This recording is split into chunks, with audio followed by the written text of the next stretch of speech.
नमस्कार मेरे प्यारे श्रोताओं, आज हम आपके लिए लाए हैं एक बेहद रोचक कहानी, वफादार नौकर। अगर आपको यह कहानी पसंद आए तो कृपया वीडियो को लाइक करें, चैनल को सब्सक्राइब करें और बेल आइकन को दबाना न भूलें। तो चलिए कहानी की ओर बढ़ते हैं। शहर के एक कोने में बनी एक बड़ी और शानदार हवेली थी, जो अपनी खूबसूरती के लिए मशहूर थी। यह हवेली ठाकुर जरार सिंह की थी, जो अपने सख्त नियमों और अनुशासन के लिए जाने जाते थे। हवेली में कई नौकर काम करते थे, लेकिन ठाकुर साहब को वही नौकर पसंद थे जो मेहनती और वफादार हों। उनके लिए वफादारी सबसे महत्वपूर्ण थी। एक दिन ठाकुर साहब के पुराने नौकर रामलाल ने उनसे कहा कि वह अब बूढ़ा हो गया है और काम छोड़ना चाहता है। यह सुनकर ठाकुर साहब थोड़े परेशान हो गए, क्योंकि रामलाल उनके साथ 20 साल से था और उसने कभी अपनी वफादारी पर कोई दाग नहीं लगने दिया। लेकिन उम्र के आगे किसी की नहीं चलती। उन्होंने रामलाल को सम्मान के साथ विदा कर दिया और एक नए नौकर की तलाश शुरू कर दी। कुछ दिनों बाद हवेली के दरवाजे पर एक लंबा दुबला पतला आदमी आया। वह साधारण कपड़े पहने था और उसके चेहरे पर हल्की मुस्कान थी, लेकिन उसकी आंखों में एक खास चमक थी। उसका नाम सोहन था। उसने बताया कि वह बहुत गरीब परिवार से है और उसे काम की सख्त जरूरत है। ठाकुर साहब ने उसे ऊपर से नीचे तक देखा और गंभीर आवाज में पूछा, काम करने का अनुभव है?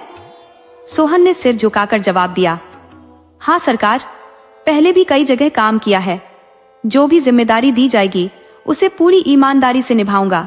ठाकुर साहब को उसकी बातें और आंखों की ईमानदारी पसंद आई।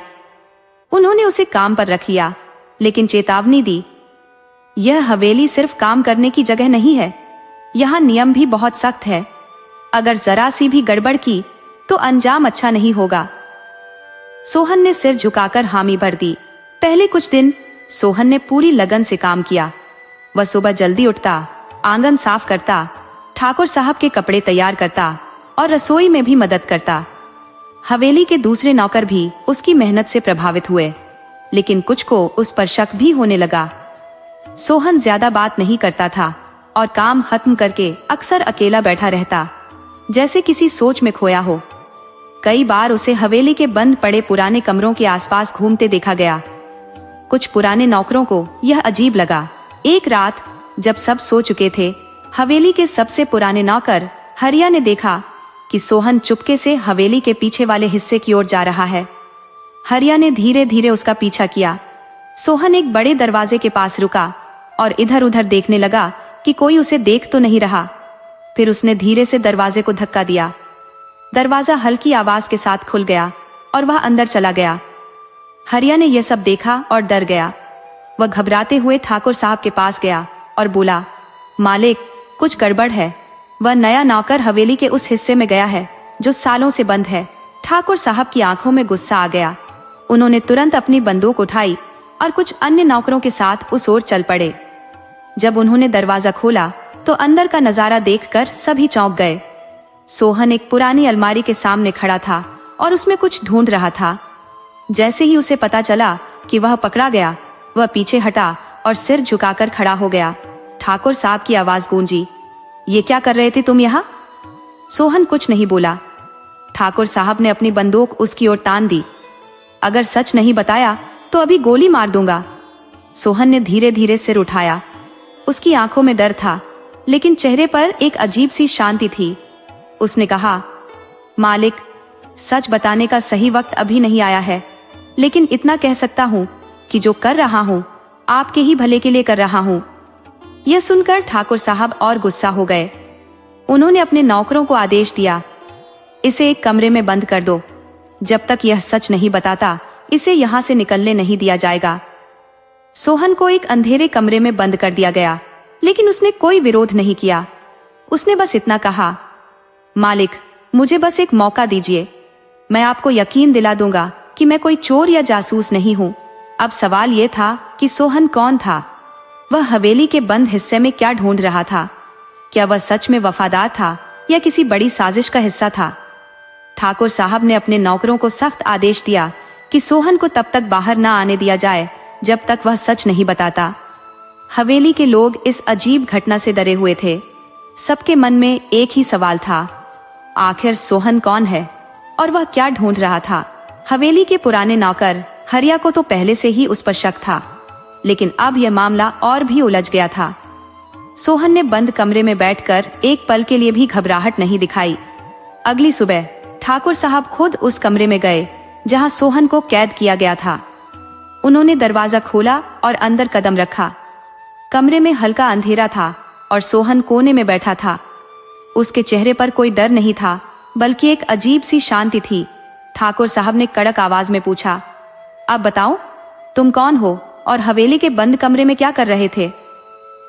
सोहन ने धीरे धीरे सिर उठाया और गहरी सांस लेकर बोला, मालिक, मैंने आपसे कहा था कि मैं कोई चोर नहीं हूं। जो कुछ भी कर रहा था वह आपके ही भले के लिए था। ये सुनकर ठाकुर साहब और गुस्सा हो गए। उन्होंने अपनी छड़ी उठाई और जमीन पर जोर से मारी। बकवास मत करो, अगर तुम्हारी नीयत साफ होती तो चोरी छिपे वहां जाने की क्या जरूरत थी। अगर आज सच नहीं बताया तो मैं तुम्हें पुलिस के हवाले कर दूंगा। सोहन की आंखों में एक अजीब चमक आ गई। उसने कहा, मालिक, अगर मैंने आपको सब कुछ अभी बता दिया तो हो सकता है कि आप मुझे खुद ही इस हवेली से निकाल दें। लेकिन अगर आप थोड़ा सब्र करें और मुझे एक मौका दे तो मैं आपकी जान बचा सकता हूँ। ठाकुर साहब को पहली बार उसकी बातों में डर और साजिश की बू महसूस हुई। उन्होंने गुस्से से पूछा, जान बचाने से क्या मतलब है? सोहन ने चारों ओर देखा और धीमी आवाज में कहा, मालिक, इस हवेली में कुछ छिपा हुआ है, एक बहुत पुराना राज। शायद आपको भी इसका अंदाजा नहीं है। मैंने यहाँ काम करने के पहले ही दिन महसूस किया कि इस हवेली में कुछ ऐसा है जो आम नहीं है। ठाकुर साहब की भौहें तन गई। उन्हें यह सब अजीब लग रहा था, लेकिन सोहन की बातें सीधे दिल में उतर रही थी। उन्होंने गहरी सांस ली और कहा, तुम कहना क्या चाहते हो? साफ साफ बोलो। सोहन ने कहा, अगर आप सच जानना चाहते हैं तो आज रात मुझे एक बार फिर से उस पुराने हिस्से में जाने दीजिए। मैं आपको एक ऐसी चीज दिखाऊंगा जिसे देखकर आप खुद समझ जाएंगे कि मैंने चोरी छिपे वहां जाने की कोशिश क्यों की थी। ठाकुर साहब असमंजस में पड़ गए। क्या वे इस अजनबी नौकर पर भरोसा कर सकते थे? लेकिन उनके भीतर का जिज्ञासु मन यह जानना चाहता था कि आखिर यह सब क्या है। उन्होंने कुछ देर सोचा और फिर कड़क आवाज में बोले, ठीक है, लेकिन अगर तुम्हारी कोई भी हरकत संदिग्ध लगी तो मैं वहीं पर तुम्हारी जान ले लूंगा। रात का समय हुआ। हवेली के बाकी नौकरों को इस बारे में कुछ नहीं बताया गया। ठाकुर साहब ने सिर्फ हरिया और 2 अन्य भरोसेमंद लोगों को साथ लिया और सोहन को बंद कमरे से निकालकर उस पुराने हिस्से में ले गए। हवेली का यह हिस्सा सालों से बंद था। किसी को नहीं पता था कि इसे क्यों बंद किया गया था। बस इतना कहा जाता था कि ठाकुर साहब के पूर्वजों ने इसे किसी खास वजह से बंद कराया था और तब से किसी ने उसमें कदम नहीं रखा। सोहन ने धीरे से दरवाजा खोला। अंदर घना अंधेरा था। चारों तरफ धूल जमी हुई थी। मकड़ी के जाले लटक रहे थे और हर चीज से साफ पता चल रहा था कि सालों से यहाँ कोई नहीं आया। सोहन धीरे धीरे आगे बढ़ा और अलमारी के पास जाकर रुक गया। उसने ठाकुर साहब की ओर देखा और कहा, मालिक, अब जो मैं दिखाने जा रहा हूं उसके लिए हिम्मत चाहिए। ठाकुर साहब ने गहरी सांस ली और कहा, जो भी हो जल्दी दिखाओ। सोहन ने अलमारी का दरवाजा खोला और अंदर हाथ डालकर कुछ टटोला। अचानक एक हल्की सी आवाज आई और अलमारी के पीछे की दीवार हिलने लगी। ये देखकर सभी चौंक गए। देखते ही देखते दीवार के पीछे से एक गुप्त दरवाजा खुल गया। ये एक गुप्त तहखाने का रास्ता था जिसके बारे में ठाकुर साहब को भी कोई जानकारी नहीं थी। ठाकुर साहब ने कांपती आवाज में पूछा, ये क्या है? सोहन ने धीरे से कहा, यही तो मैं आपको दिखाना चाहता था मालिक। ये तहखाना सालों से बंद पड़ा है, लेकिन यहाँ कुछ ऐसा है जिसे जानना आपके लिए बहुत जरूरी है। ठाकुर साहब ने अपने नौकरों को इशारा किया और सभी ने मशाल जला ली। उन्होंने अंदर कदम रखा। तहखाना बहुत पुराना था। वहां कई पुराने संदूक और लकड़ी के बक्से रखे थे। सोहन ने एक संदूक की ओर इशारा किया और कहा, इसे खोलिए। ठाकुर साहब ने घबराते हुए संदूक खोला और जैसे ही उन्होंने अंदर देखा, उनकी आंखें हैरानी से फटी की फटी रह गईं। अंदर सोने और चांदी के सिक्के, कीमती जवाहरात और दस्तावेज थे। ठाकुर साहब ने हकलाते हुए पूछा, यह सब यहाँ कैसे आया? सोहन ने गहरी सांस ली और कहा, मालिक, यह आपके परदादा की संपत्ति है। कई साल पहले आपके परिवार के ही किसी सदस्य ने इसे यहाँ छिपा दिया था ताकि यह किसी को न मिले। लेकिन यह सिर्फ दौलत नहीं है, इसके पीछे एक बहुत बड़ा रहस्य भी छिपा है। ठाकुर साहब ने चौकन्नी निगाहों से उसे देखा। कैसा रहस्य? सोहन ने जवाब दिया, यह सब मैं आपको सही वक्त पर बताऊंगा, लेकिन अब भी हमें सावधान रहना होगा, क्योंकि इस हवेली में कोई और भी है जो इस रहस्य को जानता है और इसे अपने कब्जे में लेना चाहता है। ठाकुर साहब की आंखों में आशंका और भय का मिश्रण था। उनके दिमाग में कई सवाल उठ रहे थे। अगर सोहन सच कह रहा था तो यह संपत्ति अब तक छिपी कैसे रही? और अगर कोई और भी इस बारे में जानता था तो क्या वह हवेली में ही था? ठाकुर जरार सिंह की आंखों के सामने रहस्य का पर्दा धीरे धीरे हट रहा था, लेकिन इसके साथ ही डर और अनिश्चितता भी बढ़ रही थी। सोहन ने जिस तहखाने का रहस्य खोला था वह सिर्फ दौलत और जवाहरात तक सीमित नहीं था, बल्कि यह किसी गहरी साजिश का इशारा कर रहा था। हवेली के जिस हिस्से को सालों से बंद रखा गया था, वहां इतनी बड़ी संपत्ति का होना एक नई चिंता खड़ी कर रहा था। ठाकुर साहब को समझ नहीं आ रहा था कि इस सच पर भरोसा करें या इसे किसी बड़ी साजिश का हिस्सा माने। सोहन ने अपनी नजरें ठाकुर साहब पर टिकाई और कहा, मालिक, मैंने आपसे पहले ही कहा था कि इस हवेली में कुछ ऐसा है जो किसी को भी आसानी से नजर नहीं आता। यह तहखाना और इसमें छुपा हुआ खजाना सिर्फ एक शुरुआत है। असली खेल तो अब शुरू होगा। ठाकुर साहब की आंखों में गुस्से और अविश्वास की लपटें उठ रही थी। उन्होंने कठोर स्वर में कहा, सोहन, तुम अब तक जो कह रहे हो वह मैं सुन रहा हूँ, लेकिन यह मत भूलो कि अगर इसमें तुम्हारी कोई चालाकी हुई तो मैं तुम्हें जिंदा नहीं छोड़ूंगा। सोहन बिना घबराए बोला, मालिक, अगर मुझे दौलत चाहिए होती तो मैं इसे चोरी करके चुपचाप भाग सकता था, लेकिन मैं यहाँ हूँ क्योंकि मुझे इस हवेली और आपके परिवार से सच्ची वफादारी है। ठाकुर साहब ने कुछ देर तक तहखाने के चारों ओर देखा। दीवारों पर अजीब से चिन्ह बने हुए थे, मानो कोई गुप्त संकेत हो। उन्होंने अपनी उंगलियां उन चिन्हों पर फेरी और महसूस किया कि वे साधारण चित्र नहीं थे। अचानक हरिया की आवाज आई, मालिक, यह देखिए। सबकी निगाहें हरिया की ओर घूम गई। वह तहखाने के कोने में एक पुरानी धूल से भरी किताब हाथ में पकड़े खड़ा था। किताब बहुत पुरानी लग रही थी और उसकी जिल्द लगभग गल चुकी थी। सोहन झटपट उसके पास पहुंचा और किताब के पन्ने पलटने लगा। उसमें कुछ पुराने दस्तावेज थे जो शायद किसी ने सालों पहले वहां छुपा दिए थे। सोहन ने धीरे से पढ़ना शुरू किया। ये दस्तावेज हवेली के असली मालिक के नाम से जुड़े हैं। इसमें लिखा है कि ठाकुर सोहनवीर सिन्हा के जमाने में यह हवेली सिर्फ एक निवास स्थान नहीं थी, बल्कि यहाँ एक बड़ा रहस्य छुपा था।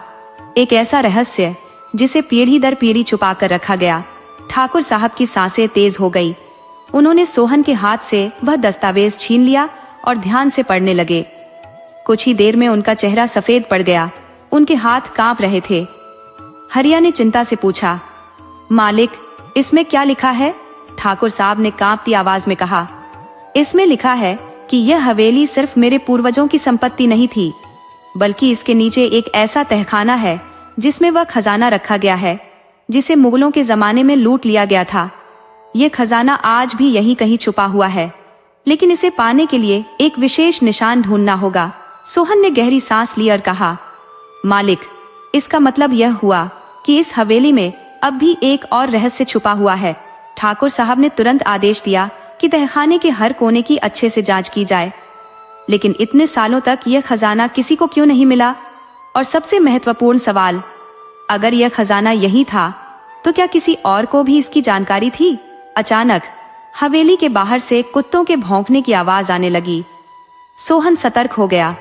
उसने धीमी आवाज में कहा, मालिक, हमें अब सावधान रहना होगा। हो सकता है कि कोई और भी इस तहखाने के बारे में जानता हो। ठाकुर साहब ने नौकरों को आदेश दिया कि वे पूरे हवेली परिसर की जांच करें। कुछ ही देर में एक नौकर भागता हुआ आया और हाँफते हुए बोला, मालिक, कोई हवेली के पीछे वाले दरवाजे से अंदर घुसने की कोशिश कर रहा था। जब हमने दौड़कर देखा तो वह भाग गया। ठाकुर साहब का चेहरा गुस्से से लाल हो गया। उन्होंने चिल्लाकर कहा, कौन था वो? किसी ने उसे देखा? नौकर ने सिर हिलाया। नहीं मालिक, वह अंधेरे में भाग गया, लेकिन ऐसा लगा जैसे वह पहले से हवेली के बारे में जानता हो। सोहन ने गंभीर स्वर में कहा, मालिक, हमें जल्दी ही सच का पता लगाना होगा, क्योंकि अब यह साफ हो चुका है कि हम अकेले नहीं हैं जो इस खजाने के बारे में जानते हैं। ठाकुर साहब की आंखों में चिंता की लकीरें गहरी हो गई। उन्होंने सोहन की ओर देखा और कहा, अगर तुम सच में वफादार हो तो मुझे इस राज्य से पर्दा हटाने में मदद करो। सोहन ने दृढ़ता से सिर हिलाया। मालिक, मैं आपके साथ हूँ, लेकिन अब हमें जल्दी करनी होगी, क्योंकि हमारी हर हरकत पर किसी की नजर है। हवेली के अंधेरे में कहीं कोई छुपा हुआ था जो इस रहस्य को अपने फायदे के लिए इस्तेमाल करना चाहता था। लेकिन वह कौन था?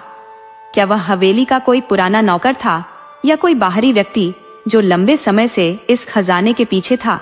रात के अंधेरे में एक साया चुपचाप हवेली की दीवार के पीछे खड़ा सब कुछ सुन रहा था। उसके चेहरे पर एक रहस्यमय मुस्कान थी। वह धीरे से फुसफुसाया, अब खेल शुरू हुआ है। हवेली की रातें अब पहले जैसी शांत नहीं रही थी। हर कोने में एक अनजान भय पसरा हुआ था। ठाकुर जरार सिंह के मन में रहस्य का बोझ बढ़ता जा रहा था। तहखाने में मिली किताब और दस्तावेजों ने उनकी जड़ों को हिला दिया था। वे सोच रहे थे कि अगर उनके पूर्वजों ने इस खजाने को इतनी सावधानी से छुपाया था, तो क्या वे इसे बाहर निकालने का हक रखते हैं? और सबसे बड़ी चिंता, अगर कोई बाहरी व्यक्ति इस रहस्य को जान चुका है, तो वह कितनी दूर तक जाने को तैयार होगा। सोहन इस समय ठाकुर साहब के सबसे भरोसेमंद व्यक्ति बन चुका था। उसकी चतुराई और सूझबूझ ने बार बार यह साबित किया कि वह केवल एक नौकर नहीं, बल्कि इस हवेली का अभिन्न अंग था। ठाकुर साहब ने उसे बुलाया और कहा, सोहन, अब हमें सावधानी से कदम बढ़ाने होंगे। यह साफ हो चुका है कि कोई और भी इस खजाने के बारे में जानता है। हमें यह पता लगाना होगा कि वह कौन है और उसे रोकना होगा, इससे पहले कि कोई अनहोनी हो जाए। सोहन ने सिर हिलाया और जवाब दिया, मालिक, सबसे पहले हमें तहखाने की सुरक्षा को मजबूत करना होगा। हमें वहां ताले लगाने होंगे और पहरेदार तैनात करने होंगे। साथ ही हवेली के हर दरवाजे और खिड़की की निगरानी बढ़ानी होगी। ठाकुर साहब ने हरिया को आदेश दिया कि वह तुरंत 2 भरोसेमंद पहरेदार बुलाए और तहखाने की देखरेख शुरू करवाए। हरिया ने आदेश का पालन किया और जल्द ही 2 मजबूत और वफादार नौकरों को तहखाने की देखरेख में लगा दिया। लेकिन यह काफी नहीं था। असली खतरा अभी भी अनदेखा था। रात गहरी हो चुकी थी। हवेली के चारों ओर सन्नाटा था, लेकिन हवा में कुछ अजीब सा डर समाया हुआ था। ठाकुर साहब अपने कमरे में थे, लेकिन उनकी नींद उड़ चुकी थी। खजाने से जुड़ी बातें और दस्तावेजों में लिखी गई कहानियां उनके दिमाग में घूम रही थी। उन्होंने कई बार किताब को पढ़ा, लेकिन एक बात उन्हें परेशान कर रही थी। इस खजाने को पाने का असली तरीका क्या था? दस्तावेजों में बस इतना लिखा था कि यह खजाना सिर्फ वही ढूंढ सकता है जो इसके रहस्यों को समझे। इसका क्या मतलब था? क्या इसमें कोई गुप्त संकेत छुपा था? इसी उधेड़बुन में उनकी आंखें झपकने लगी। तभी अचानक एक आवाज ने उन्हें चौंका दिया। ये किसी के भागने की आवाज थी।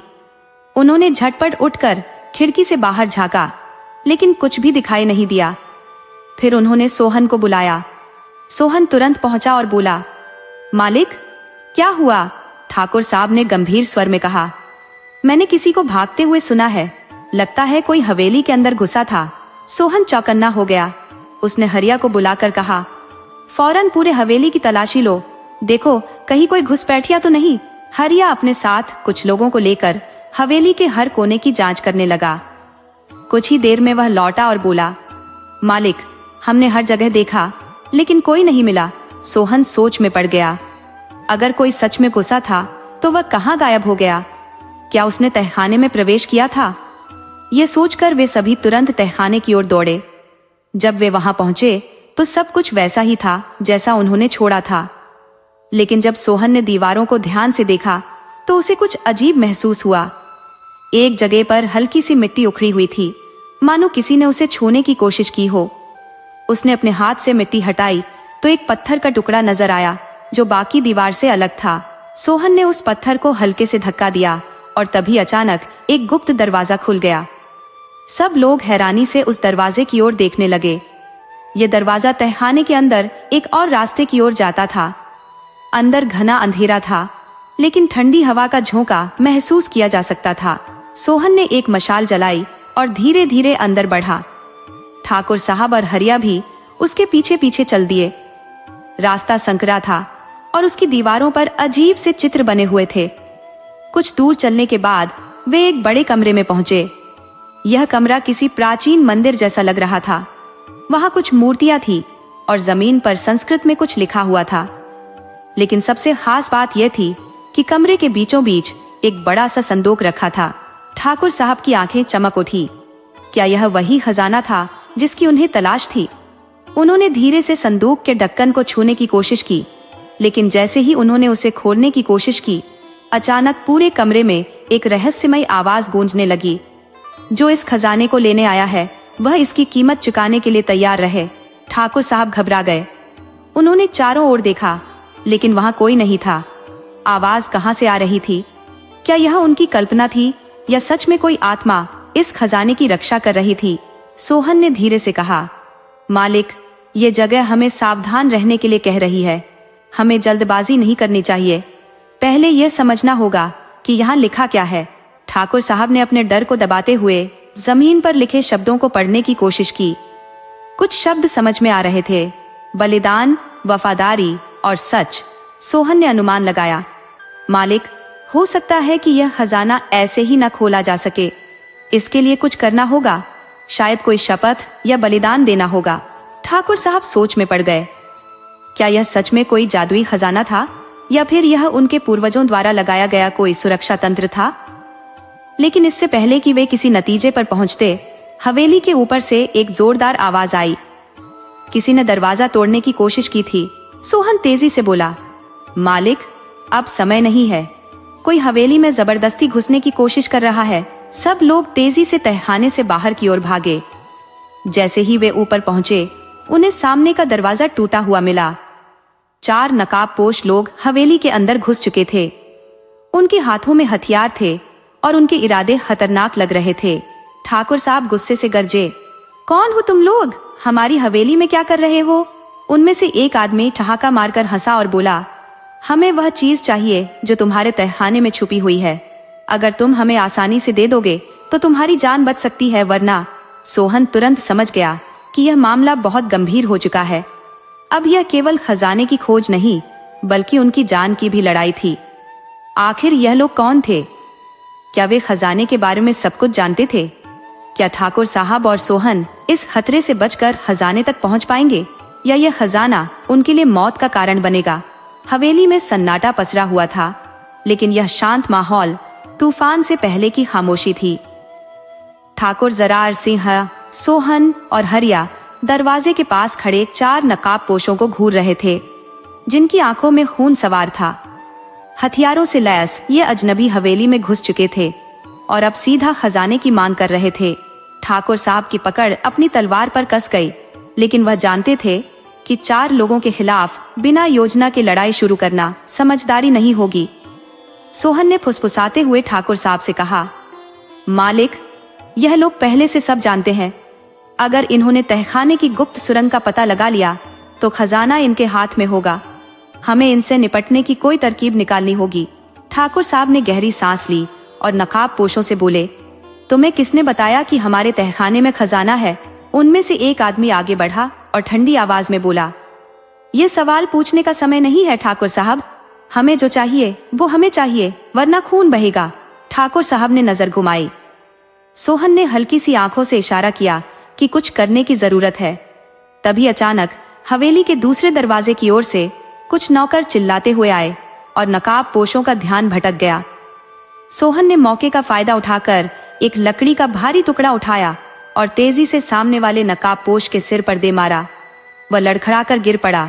ठाकुर साहब और हरिया ने भी अपनी तलवारें निकाल ली और देखते ही देखते हवेली के अंदर घमासान मच गया।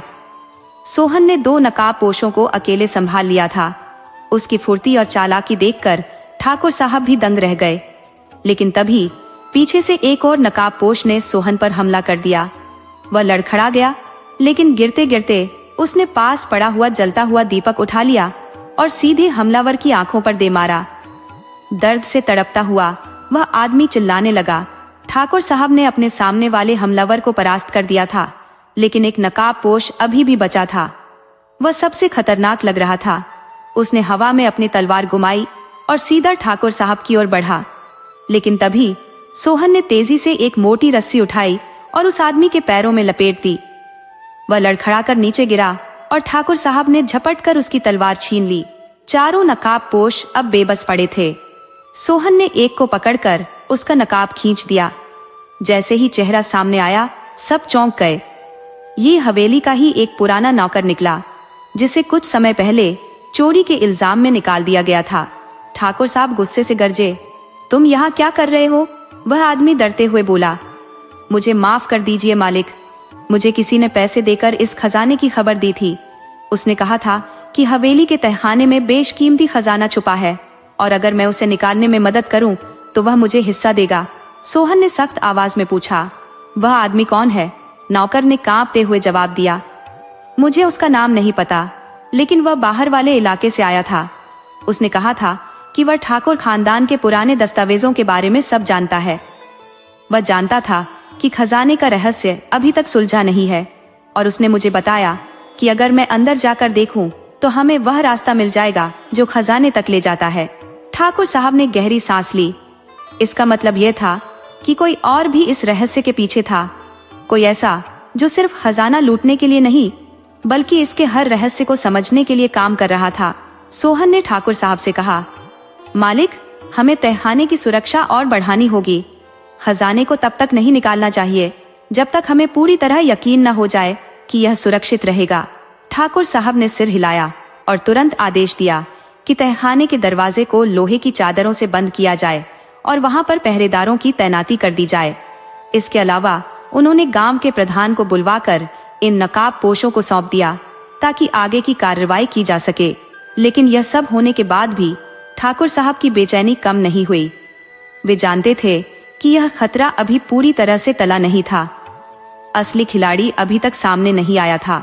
रात होते ही हवेली एक बार फिर शांत हो गई, लेकिन इस बार हर कोई सतर्क था। सोहन भी सोने नहीं गया। वह हवेली के हर कोने पर निगरानी रख रहा था। जैसे ही आधी रात हुई, उसने तहखाने की ओर कदम बढ़ाए।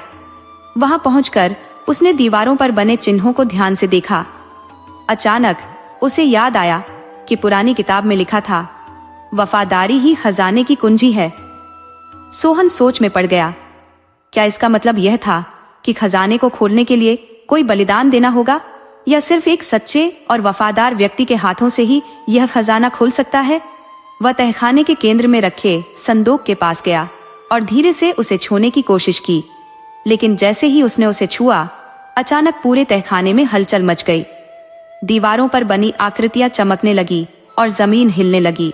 सोहन घबराकर पीछे हटा, लेकिन तभी एक गहरी आवाज गूंज उठी, जो सच्चा वफादार है वही इस खजाने का अधिकारी है। सोहन के चेहरे पर पसीना आ गया।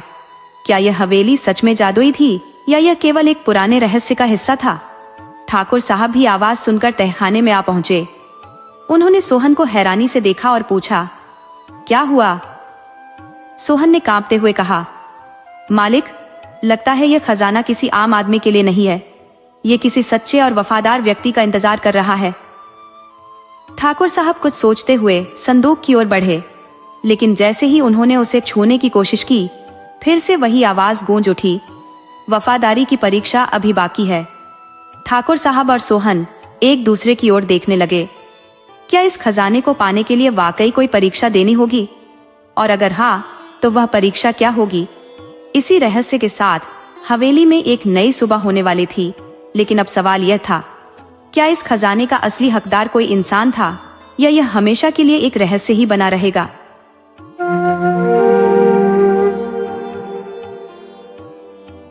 बहुत समय पहले की बात है, जब एक सेठ और सेठानी अपनी पुत्री के साथ कहीं जा रहे थे।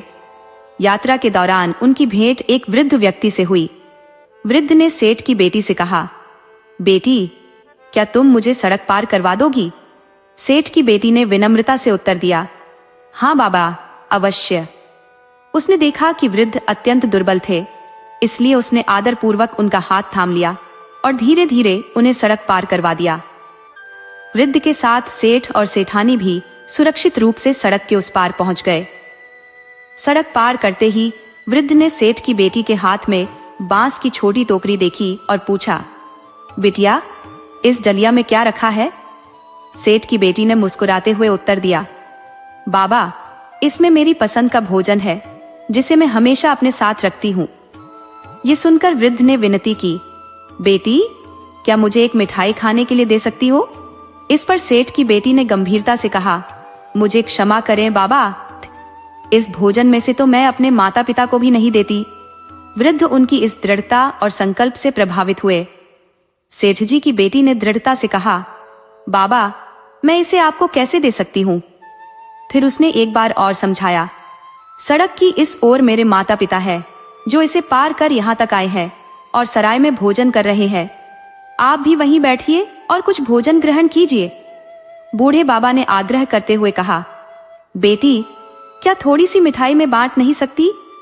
परंतु सेठ जी की बेटी ने विनम्रता से इनकार किया और कहा, बाबा, ये पैसे रख लीजिए, अपने मनपसंद का भोजन लीजिए और सराय में जाकर आराम से बैठकर भोजन कर लीजिए। बूढ़े बाबा को सराय में भेजने के बाद सेठ जी और उनकी पत्नी बेटी के साथ आगे बढ़े। कुछ ही दूर चले होंगे कि बूढ़े बाबा ने उन्हें फिर पुकारा। पास आकर बूढ़े बाबा ने सेठ जी से कहा, सेठ जी, आपकी बेटी में दूसरों की सहायता का अद्वितीय भाव है। एक दिन वह अवश्य महारानी बनेगी, लेकिन ध्यान दीजिए, वह अपने भोजन को किसी के साथ बांटना नहीं चाहती। उसका भूख का ऐसा पाश है कि वह कभी तृप्त नहीं हो सकेगी। सेठ जी हंसते हुए बोले, बाबा, मैं इतना संपन्न हूँ, इतने लोगों का पेट भरता हूँ, तो क्या अपनी बेटी का पेट नहीं भर पाऊंगा? इस पर बूढ़े ने गंभीरता से कहा, क्या छिपा है भविष्य में, कौन जानता है? परंतु एक दिन मेरी कही बात सच हो जाएगी। समय बीता। सेठ जी की बेटी की भूख दिन ब दिन बढ़ती गई। उसका भोजन इतना अधिक होने लगा कि धीरे धीरे सेठ जी की संपत्ति उसी में स्वाहा होने लगी। आखिरकार सेठ जी निर्धन हो गए। हारकर सेठ जी ने अपनी पत्नी से कहा, अब यहाँ हमारा गुजारा नहीं, कहीं और चलना होगा। पत्नी और बेटी को साथ लेकर अनजानी राहों पर पैदल ही निकल पड़े।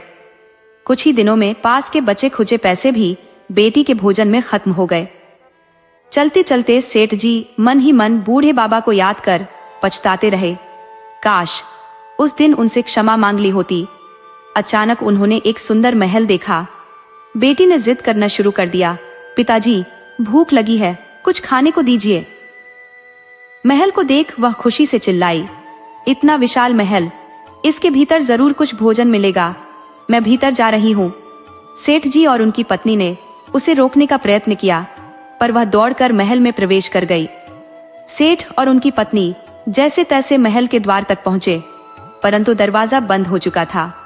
अब वे घबरा गए और निराश होकर रोने लगे। तभी सेठ जी की बेटी महल की छत पर आकर गहरी उदासी से बोली, पिताजी, अब मैं क्या करूं? मुझे बाहर निकलने का कोई रास्ता नजर नहीं आता, क्योंकि सभी द्वार बंद हो चुके हैं, लेकिन यहाँ हर सुविधा उपलब्ध है। ये सुनकर सेठ जी ने कहा, बेटी, हम यहीं तुम्हारा इंतजार करेंगे। और वह और उनकी पत्नी दरवाजे पर बैठ गए। अगले दिन बेटी ने ऊपर से पुकार कर कहा, पिताजी, ये महल तो अत्यंत रहस्यमयी और सुंदर प्रतीत होता है। शायद इसी महल के श्राप से मुझे मुक्ति मिली है, क्योंकि कल मैंने थोड़ा सा ही खाया और मेरी भूख मिट गई थी, वरना मेरी भूख कभी शांत नहीं होती थी। लगता है कि यह महल मेरे भाग्य में रानी बनने के लिए ही लिखा था। आप लोग जाइए, पिताजी, अपना ध्यान रखिए। सेठ जी ने उसकी बात सुनी और बोले, बेटी, तुम ठीक कह रही हो, मैं जा रहा हूँ, लेकिन जल्दी ही लौटूंगा। कहकर सेठ जी और उनकी पत्नी वहां से चले गए। वे अपने नगर लौटे और बची हुई थोड़ी बहुत पूंजी से पुनः अपना व्यवसाय खड़ा किया। उनकी बेटी के पास मिट्टी के बने सुंदर गुड्डे गुड़िया का एक जोड़ा था, जिसे सेठानी ने कभी भी बेचना नहीं चाहा।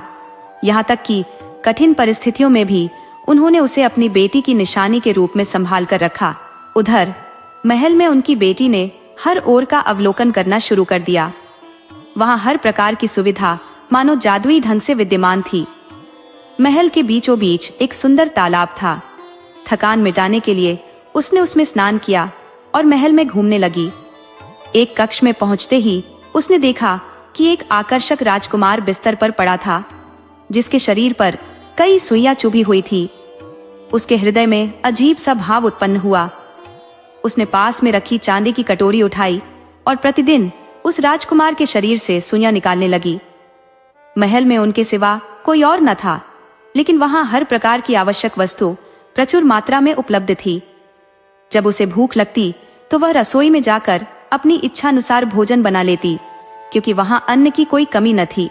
एक विशाल कक्ष में विभिन्न प्रकार के वस्त्र और आभूषण भरे हुए थे। वह अपनी पसंद के वस्त्र पहनती और गहनों से सुसज्जित होती। यहाँ तक कि उसे यह समझ नहीं आता था कि यह सब कैसे संभव है, परंतु इस जादुई महल ने उसकी हर आवश्यकताओं को पूरा कर रखा था।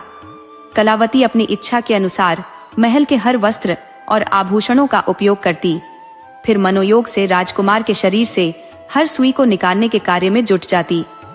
3 महीने बीतते बीतते उसे राजकुमार के प्रति गहन स्नेह उत्पन्न हो गया।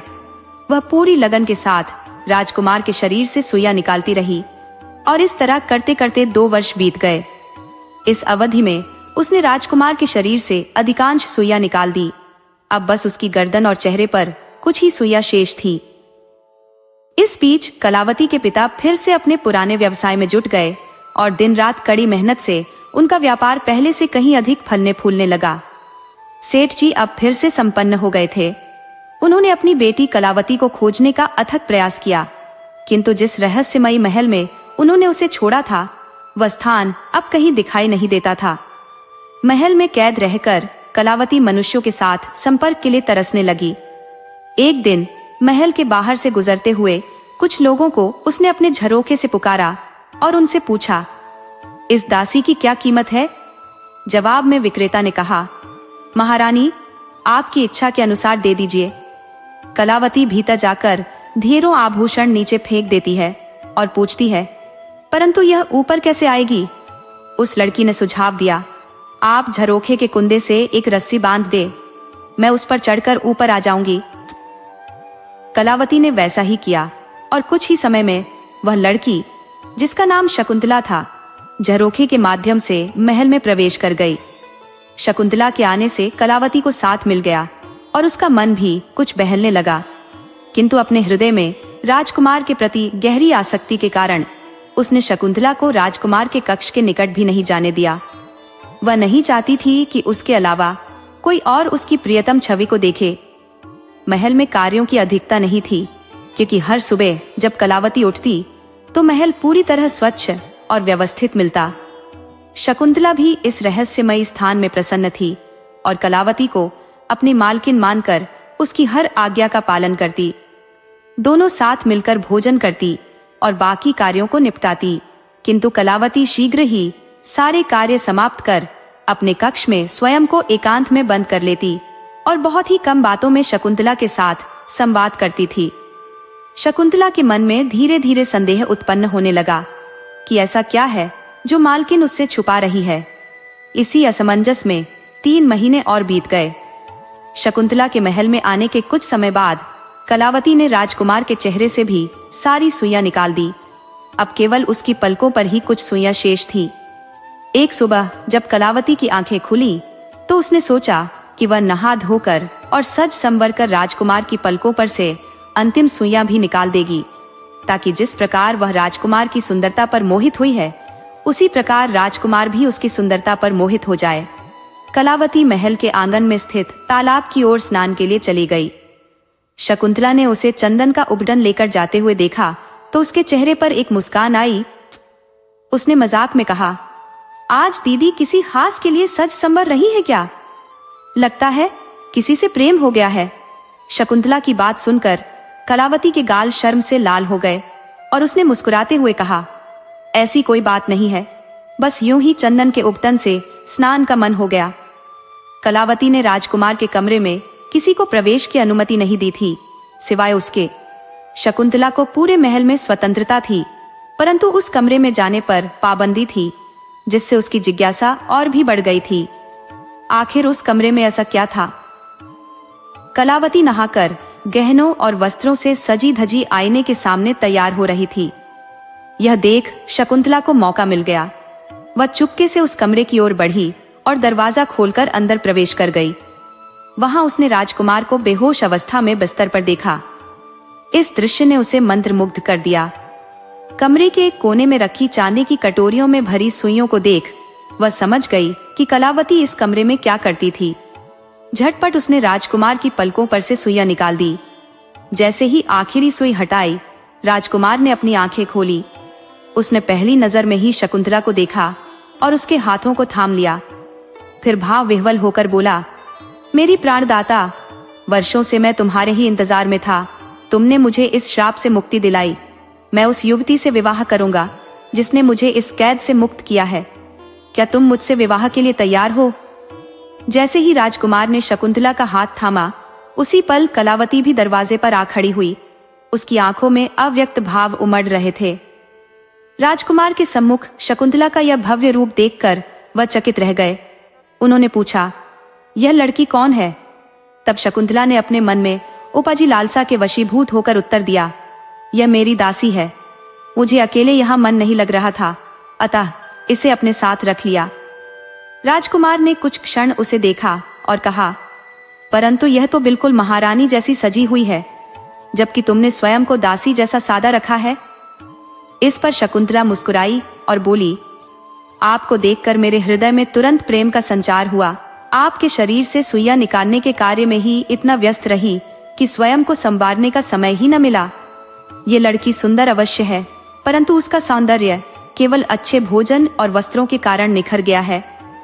तभी राजकुमार गंभीर स्वर में बोले, ऋषि महाराज के श्राप के कारण मेरा राज्य विलुप्त हो चुका था। उन्होंने कहा था कि जो युवती मुझे इस श्राप से मुक्ति देगी उससे मैं विवाह करूंगा। अतः मैं तुमसे इसी क्षण विवाह करूंगा। कलावती, जो समीप खड़ी थी, ये सब सुनकर मन ही मन विचलित हो उठी। शकुंतला ने उसे देखते ही कठोर स्वर में कहा, क्या तुम्हें तनिक भी शर्म नहीं आती? मैं यहाँ अपने प्रिय से प्रेम भरी बातें कर रही हूँ और तुम यहाँ खड़ी होकर सुन रही हो? क्यों मनुष्य का अनादर कर रही हो? भागो यहाँ से। राजकुमार ने समझाने की कोशिश की, ऐसे क्यों कह रही हो? जब कोई भी यहाँ नहीं था तो यही तो तुम्हारी सहारा थी। शकुंतला ने तुरंत उत्तर दिया, ऋषि महाराज ने आपसे कहा था कि जो आपको श्राप से मुक्ति दिलाएगी उसकी हर आज्ञा माननी होगी, अतः इसे यहाँ से तत्काल निकाल दीजिए। राजकुमार ने गहरी सांस ली और कलावती की ओर देख कहा, कृपया आप यहाँ से चली जाइए। ऋषि महाराज ने मुझे किसी भी युवती से दुर्व्यवहार न करने का आदेश दिया है और मैं विनम्रता से अनुरोध करता हूँ कि आप प्रस्थान करें। राजकुमार के इस निर्णय को सुनकर कलावती का दिल टूट गया। आंसू भरी आंखों के साथ वह चुपचाप वहां से चली गई। उसके जाते ही राजकुमार ने ताली बजाई और उस ताली के साथ ही चारों ओर उल्लास की चमक फैल गई। महल के चारों ओर लोगों का जमावड़ा बढ़ने लगा। आते जाते लोगों की गतिविधियों से वहां रौनक सी छा गई। ये महल भी भीतर ही एक किले में निर्मित था, जो उसकी भव्यता को और भी गौरवान्वित कर रहा था। उसी वक्त कलावती रोती हुई वहां से विदा ले चुकी थी। राजकुमार ने शकुंतला से कहा, अब मैं तुम्हारा ही वरण करूंगा, क्योंकि तुमने मुझे श्राप से मुक्ति दिलाई है। परंतु एक बात ध्यान में रखो, राजकुमारी शकुंतला, मैं किसी भी स्त्री का अनादर नहीं कर सकता और न ही उसे किसी प्रकार का कष्ट दे सकता हूँ। इसी प्रकार मैं तुमसे भी अपेक्षा करता हूँ कि अब तुम भी अपनी दासी के साथ कोई दुर्व्यवहार न करो। शकुंतला ने तुरंत उत्तर दिया, मैं तो उसे महल से विदा करने का विचार कर रही थी। राजकुमार गंभीर स्वर में बोले, नहीं, ऐसा मत करना। उसकी निर्दोषता बहुत कुछ बयान करती है और तुम जैसी महान नारी ये कैसे सोच सकती हो? जब तुम यहाँ अकेली थी तो उसी ने तुम्हारा साथ दिया था। तुम्हारे महल के सभी कार्यों का भार भी उसी पर था, जैसा कि तुमने मुझे बताया था। राजकुमार के शब्दों ने शकुंतला को असहज कर दिया। उसे आभास हुआ कि कहीं कलावती को बाहर करने के प्रयास में उसका कोई राज उजागर न हो जाए। उसने बात का रुख बदलते हुए कहा, क्या आप मुझे यह बताएंगे कि आपको यह श्राप कैसे मिला और आप श्रापित कैसे हुए? राजकुमार ने स्मृति में डूबते हुए कहा, मैं अपने समय का एक अत्यंत सुंदर राजकुमार था। ऐसा कोई भी शास्त्र, कला या कौशल नहीं था जिसमें मेरी महारत न हो। मेरी शक्ति इतनी थी कि मैं एक ही तीर से 7 लोहे के तवे भेद सकता था। शत्रु के कलेजे को कंपा देने वाली मेरी बाण विद्या और तलवार चलाने में मेरी दक्षता बेजोड़ थी। जल में नाविकता, धरती पर मलयुद्ध और तलवारबाजी में कोई भी मेरे समकक्ष नहीं था। उन्होंने गहरी सांस ली और बोले, मेरी इन विशेषताओं ने मुझे गर्व से भर दिया था और मेरा हृदय अहंकार से भरने लगा। मुझे अपनी प्रतिभा के आगे कोई योग्य नहीं प्रतीत होता था। अभी मैं युवराज ही था और मेरे पिता की मृत्यु के बाद राज्याभिषेक का समय निकट आ गया था। राज्य के मंत्रियों और सभासदों ने विवाह का परामर्श दिया, परंतु मैंने अपनी शर्त रख दी कि विवाह उसी कन्या से होगा जो मेरी भांति सर्वगुण संपन्न होगी। मेरी इच्छा के अनुसार राजमाता ने एक भव्य आयोजन किया, जहां सभी गुणी राजकुमारियों को निमंत्रण दिया गया, परंतु मैं अपने रूप और गुण के अभिमान में इतना विभोर था कि उनमें से किसी को भी अपना समकक्ष नहीं समझा। सभा कक्ष में मैंने सभी राजकुमारियों को एकत्र किया। मुझे ऐसा कोई भी नहीं दिखा जो मेरे समान हो, और इस कारण से कोई भी राजकुमारी मेरे लिए मनोहारी प्रतीत नहीं होती थी। अपने स्वर में व्यंग्य का पुट डालते हुए मैंने कहना आरंभ किया, आपके सौंदर्य और गुणों के चर्चे बहुत सुने हैं, परंतु आप में से कोई भी मेरे रूप के समक्ष खड़ा होने योग्य नहीं है। गुणों की तो बात ही छोड़िए, आप में से कोई भी मेरी बराबरी नहीं कर सकती। न युद्ध कौशल में, न ही सौंदर्य में, किसी भी गुण में मेरी प्रतिस्पर्धा करने में असमर्थ है आप सभी। नृत्य कला, जिस पर युवतियां इतना गर्व करती हैं, उसमें भी मुझे कोई प्रतिद्वंदी नहीं दिखता। आप में से कुछ के पास सौंदर्य है तो कुछ में बुद्धिमत्ता की झलक है, परंतु दुर्भाग्यवश इनमें से कोई एक भी ऐसी नहीं है जिसमें सभी गुण हों। अगर आप में से किसी के पास एक गुण अधिक होता तो शायद मैं किसी को अपना जीवन साथी बना लेता, चाहे वह राजकुमारी सुंदर हो या साधारण। परंतु सच्चाई यह है कि आप में से कोई भी किसी भी क्षेत्र में मुझसे श्रेष्ठ नहीं है। श्रेष्ठता तो दूर की बात है, आप में से कोई भी मेरे बराबर खड़ा होने योग्य नहीं है। मेरे इस कथन पर सभी राजकुमारियां सिर झुकाकर खड़ी रहीं। उनके नेत्रों में आंसू की हल्की झलक थी, जिसे देखकर मुझे एक अजीब तरह की संतुष्टि का अनुभव हो रहा था। फिर मैंने कहा, क्योंकि आप में से कोई भी मेरे योग्य नहीं है, अतः मैं किसी के साथ विवाह नहीं कर सकता। लेकिन आप सभी मेरे अतिथि हैं, इसलिए मैंने आपके लिए विशेष उपहारों की व्यवस्था की है, क्योंकि हमारे राज्य की परंपरा है कि जो भी हमारे यहाँ आता है उसे बहुमूल्य उपहार देकर विदा किया जाता है। कृपया मेरे पास आकर उपहार ग्रहण करें और अपने राज्य लौट जाएं, क्योंकि मैं आप सभी को सम्मान पूर्वक विदा करना चाहता हूँ। मेरे तीखे शब्दों को सुनकर राजकुमारियां एक एक करके वहां से जाने लगी। पहली राजकुमारी जब मेरे पास से गुजरी, मैंने उसे कठोर दृष्टि से देखा, जिससे वह भयभीत हो गई और जल्दी से मुझसे उपहार लेकर चली गई। इस प्रकार सभी राजकुमारियां आंखों में आंसू लिए मुझसे उपहार ग्रहण कर अपने अपने राज्य को लौट गई। जब राजमाता को इस घटनाक्रम का पता चला तो वह अत्यधिक क्रोधित हुई।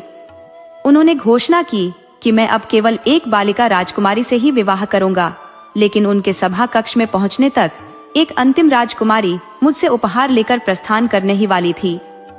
राजमाता ने उसे रोकने का प्रयास किया। इस पर उसने कहा, मैं विदुषी हूं परंतु सुंदर नहीं। यदि सौंदर्य मेरे पास होता तो संभवतः मैं राजकुमार से विवाह कर लेती, परंतु राजमाता, मेरे विधवाता और राजकुमार द्वारा किए गए मेरे अपमान को मैं कभी नहीं भूल पाऊंगी। यहाँ मुझे गहरा दुख मिला है।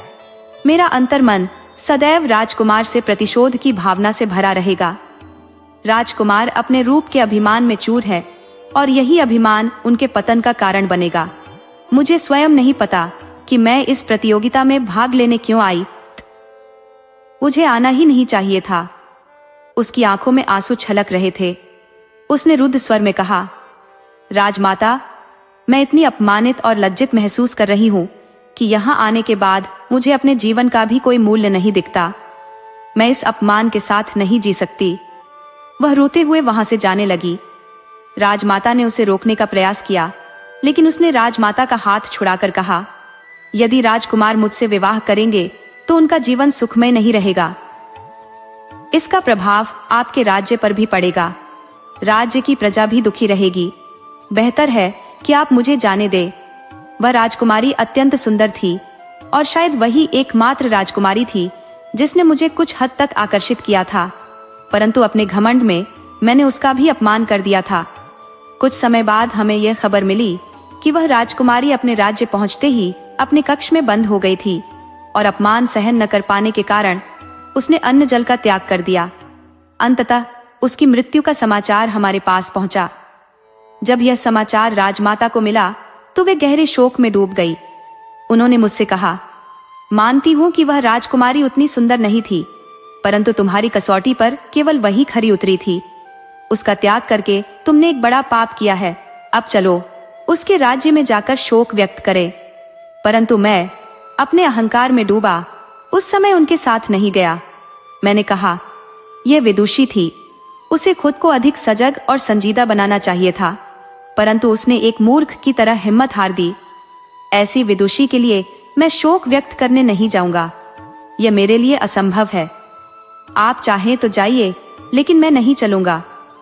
राजमाता ने मुझसे कहा, यह मेरी आज्ञा है, तुम मेरे साथ चलो।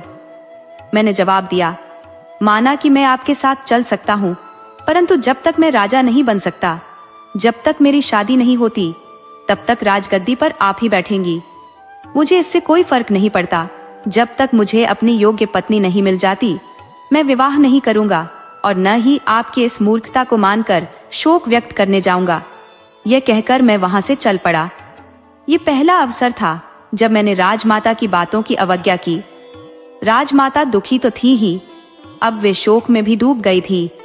जब उन्होंने उस राजकुमारी की मौत के बारे में सुना और मेरे कठोर शब्दों को सुना, तो वह सहन नहीं कर पाई और उन्हें दिल का दौरा पड़ा। वे तुरंत परलोक सिधार गई। राजमाता के निधन का दुख मुझे था, परंतु उनकी मृत्यु के बाद मेरी उद्दंडता और बढ़ गई। मैं एक प्रजापालक राजा था और मेरी प्रजा मुझसे गहरी श्रद्धा रखती थी। लोग दिन रात ईश्वर से प्रार्थना करते कि मुझे शीघ्र अपनी इच्छित राजकुमारी मिल जाए, ताकि मैं विवाह कर सकूं और राजगद्दी का उत्तराधिकारी तैयार हो सके।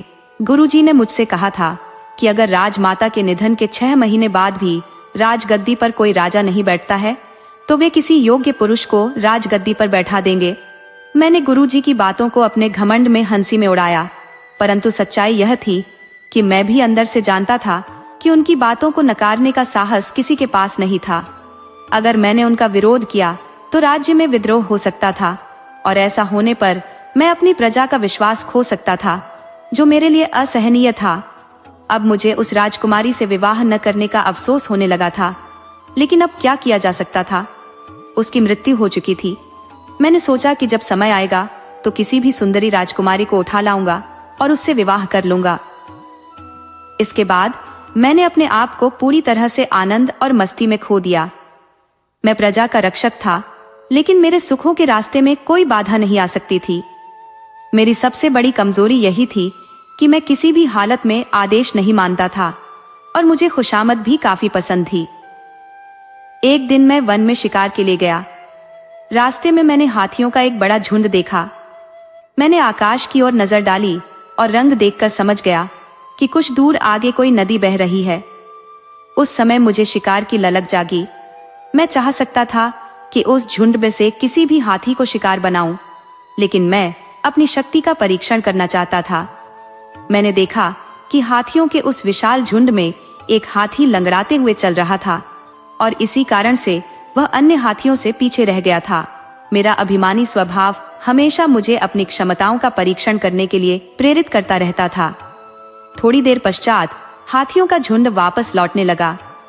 मैंने अनुमान लगाया कि अब जब बाकी हाथी आगे बढ़ चुके थे और केवल वह घायल हाथी नदी के पास रह गया था, यह समय था कि मैं उस पर निशाना साधूं। मैंने अपनी शब्दवेदी बाण से वार किया। घायल हाथी की जोरदार चिंगाड़ गूंजी, जिसे सुनकर बाकी हाथी भी दहाड़ते हुए पीछे मुड़े। उनकी दिशा का अंदाजा लगाकर मैंने तीरों की बौछार कर उनके रास्ते को अवरुद्ध कर दिया। हाथियों का समूह अब विवश हो चुका था और खतरे की अनुभूति से विचलित था। उस दिन मेरे भीतर का उन्माद मुझे हाथी के साथ एक घनिष्ठ मल्लयुद्ध में संलग्न होने की ओर उकसा रहा था। मेरे अंगरक्षकों ने मुझे चेतावनी दी, महाराज, इस ओर न बढ़ें। हाथी अपने साथी के लिए प्राणों का उत्सर्ग कर देते हैं। झुंड से टकराना खतरनाक है। मैंने मुस्कुराते हुए उत्तर दिया, मैं तो निहत्था ही इन हाथियों का सामना कर लूंगा। क्या तुम लोग एक झुंड के हाथियों से भी नहीं लड़ सकते? सैनिकों ने हामी भरी, और वे मेरी ओर से आगे बढ़े। हाथियों का झुंड खतरे की छाया को समझ चुका था और उन्होंने अपने घायल साथी को अकेला छोड़कर पलायन करना उचित समझा। घायल हाथी की करुण चीख फिर से सुनाई दी और मैंने उसे देखने का निश्चय किया। जैसे ही मैंने अपना धनुष तानने का प्रयास किया, मुझे चूड़ियों की खनक सुनाई दी और मेरे हाथ स्वतः ही रुक गए। पहले मुझे लगा कि यह मात्र भ्रम है, लेकिन अपने लक्ष्य की ओर बढ़ना आवश्यक था, इसलिए मैंने अपने घोड़े को उसी दिशा में दौड़ा दिया। नदी के किनारे पहुंचते ही मैंने देखा कि एक वन कन्या उस हाथी का तीर निकालने का प्रयास कर रही थी और उसके घाव पर किसी औषधि का लेप लगा रही थी। मैंने दृष्टि घुमाई तो पास के पत्थर पर पीसी हुई कुछ जड़ी बूटियां देखी, जिन्हें वह घायल हाथी पर मल रही थी। मुझे देखते ही उस वन कन्या ने भांप लिया कि यह तीर मैंने ही चलाया था। मेरी राजसी पोशाक देखकर वह समझ गई कि मैं कोई राजकुमार हूं। उसने क्रोध भरी आवाज में कहा, तुम्हें शर्म नहीं आती? राजकुमार होकर भी निरीह प्राणियों का जीवन हर लेते हो। राजपुरुषों का धर्म होता है कि वे प्राणियों की रक्षा करें, और तुम हो कि उनकी हत्या कर रहे हो। कितने कायर हो तुम। उसके अप्रतिम सौंदर्य ने मुझे जैसे एक क्षण के लिए सम्मोहित कर लिया। उसकी तेजस्विता और निर्भीकता को देख मैं विस्मित था, लेकिन उसकी बातें सुनकर मेरा गर्व जाग उठा और मेरा क्रोध उबल पड़ा। मैंने कहा, देखो, मैं राजकुमार ब्रह्म आदित्य हूँ और यह शिकार मेरा है। मुझे सौंप दो, नहीं तो परिणाम तुम्हारे लिए अनुकूल नहीं होंगे। उसने जवाब दिया, कौन सा परिणाम? क्या तुम मेरी भी हत्या करोगे? मैंने कहा, मैं निशाना साधता हूँ, परंतु कभी स्त्रियों पर हथियार नहीं उठाता, विशेष रूप से अगर वो युवती हो। मेरी बात सुनकर वह बोली, युवराज, मैंने सुना है कि तुम घमंड से भरे हो। शायद मैंने सही सुना है। वह बोली, अपने निशाने पर बड़ा अभिमान है ना तुम्हें? तो ठीक है, मैं तुम्हें 5 बार प्रयास करने की अनुमति देती हूँ। यदि तुमने मेरे हाथों की चूड़ियों को भेद कर गिरा दिया तो यह शिकार तुम्हारा होगा। इतना कहकर उसने अपने दोनों हाथ सीधा कर दिया। मैंने तीर छोड़ा, परंतु अचंभे में पड़ गया। उसने तीर को अपनी मुट्ठी में थाम लिया। वास्तव में उसने घायल हाथी की देखभाल की थी, उसके घावों पर मरहम लगाकर उसे स्वस्थ किया था। लेकिन जब मैंने इस सोनसी कन्या को देखा तो मेरे दिल को जैसे कोई अदृश्य आघात पहुंचा और वह उसे पाने के लिए व्याकुल हो उठा। मैं अगले तीर का निशाना तक साधना भूल चुका था। अचानक वह मेरे सामने आ खड़ी हुई और तीखे स्वर में बोली, क्या हुआ राजकुमार विक्रमादित्य?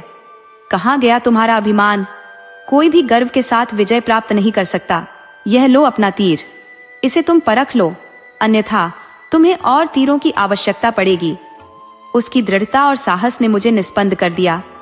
उसने कहा, मेरे साथी को छूने की कोशिश भी मत करना, अन्यथा मुझसे बुरा कोई नहीं होगा। मैं तुम्हें ऐसे हाल में पहुंचा दूंगी जिसकी कल्पना तुमने कभी सपने में भी नहीं की होगी।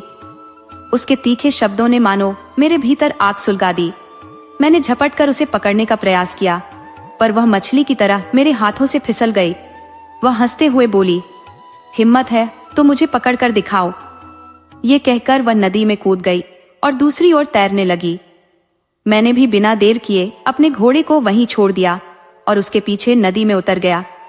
वह मुझसे धीमी नहीं थी, बल्कि उसकी गति मानो बिजली की तरह थी। जैसे ही मैं उसे पकड़ने के करीब पहुंचा, वह बार बार फिसल जाती। तैरते हुए हम दोनों नदी के दूसरे किनारे पर पहुंच गए थे। उसने फिर से मुझे चुनौती दी, पकड़ सकते हो तो पकड़ लो। अब की बार मैंने दौड़ते हुए एक लकड़ी का टुकड़ा उठाया और उसके पैरों का निशाना साधा। उसने मेरी योजना भांप ली और तेजी से अपनी दिशा बदल ली, जिससे वह लकड़ी का टुकड़ा उसके बगल से गुजर गया। मैं उसकी चपलता को भली भांति समझ चुका था और जानता था कि वह किस ओर झुकेगी। मैंने लकड़ी का टुकड़ा उसी दिशा में फेंका था जहां वह मुड़ने वाली थी। अगले ही पल वह मेरे बलशाली बाहों के घेरे में थी, परंतु जैसे मैंने उसे समझा था वैसे ही उसने भी मेरी रणनीति भांप ली थी। जैसे ही वह मेरी गिरफ्त में आई, उसने मुझे झटका दिया और फिर एक पल में जंगल में ओझल हो गई। मैं मुस्कुराकर उसकी दिशा में देखता रह गया और वहीं मैंने निर्णय लिया कि यही युवती मेरे दिल की धड़कन है। जब मैं अपने राजमहल वापस लौटा तो देखा कि राजपुरोहित ने सभा का आयोजन कर रखा था। मैंने चकित होकर पूछा, मेरे बिना ये सभा कैसे आयोजित की गई? राजपुरोहित जी ने आगे बढ़कर कहा, राजमाता के निधन को 4 माह बीत चुके हैं। यदि अगले 2 माह में आपने विवाह नहीं किया तो राज्य सिंहासन रिक्त नहीं रह सकता। किसी उपयुक्त व्यक्ति का चयन अनिवार्य होगा और इसी कारण यह सभा बुलाई गई है। मैंने आश्वस्त करते हुए कहा, अब चिंता करने की कोई आवश्यकता नहीं है। मैंने योग्यतम कन्या को खोज लिया है, शीघ्र ही मैं उससे विवाह कर लूंगा। अतः राज्य को सिंहासन के विषय में चिंतित होने की आवश्यकता नहीं है। मेरी यह बात पूरे राज्य में जंगल की आग की तरह फैल गई। जनता खुशी से झूम उठी। मैंने अपने गुप्तचरों को उस विलक्षण युवती का पता लगाने की जिम्मेदारी सौंप दी। सप्ताह भी नहीं बीता था कि मुझे उसकी खबर मिल गई। आत्मविश्वास से भरकर मैं उसे पाने के लिए चल पड़ा। अपने विशाल लाव लश्कर के साथ मैं जंगल में पहुंचा, जहां वह हाथी भी दिखाई दिया जो पहले घायल था, परंतु अब उसमें न कोई थकान के चिन्ह थे, न मेरे दिए गए घाव का कोई असर। उसके घाव पूरी तरह भर चुके थे। मैं उस युवती के उपचार कौशल का कायल हो चुका था और मेरा हृदय उसकी प्रशंसा में डूब गया था। पहली बार किसी स्त्री के प्रति ऐसा आकर्षण जागा था। नहीं तो महिलाओं को मैं हमेशा एक खिलौने से अधिक नहीं समझता था। महल में मेरे लिए सभी ऐश्वर्य उपलब्ध थे और मैं उन सभी का आनंद उठाता था, परंतु मैं अपनी प्रजा से भी भरपूर प्रेम करता था। इसी कारण मेरी जनता मुझे असीम सम्मान देती थी। वह युवती जंगल के भीतर अपने पिता के आश्रम में रहती थी। विवाह योग्य आयु होने के बावजूद उसका विवाह अब तक नहीं हुआ था। उसके पिता उस घने जंगल में एक गुरुकुल का संचालन करते थे।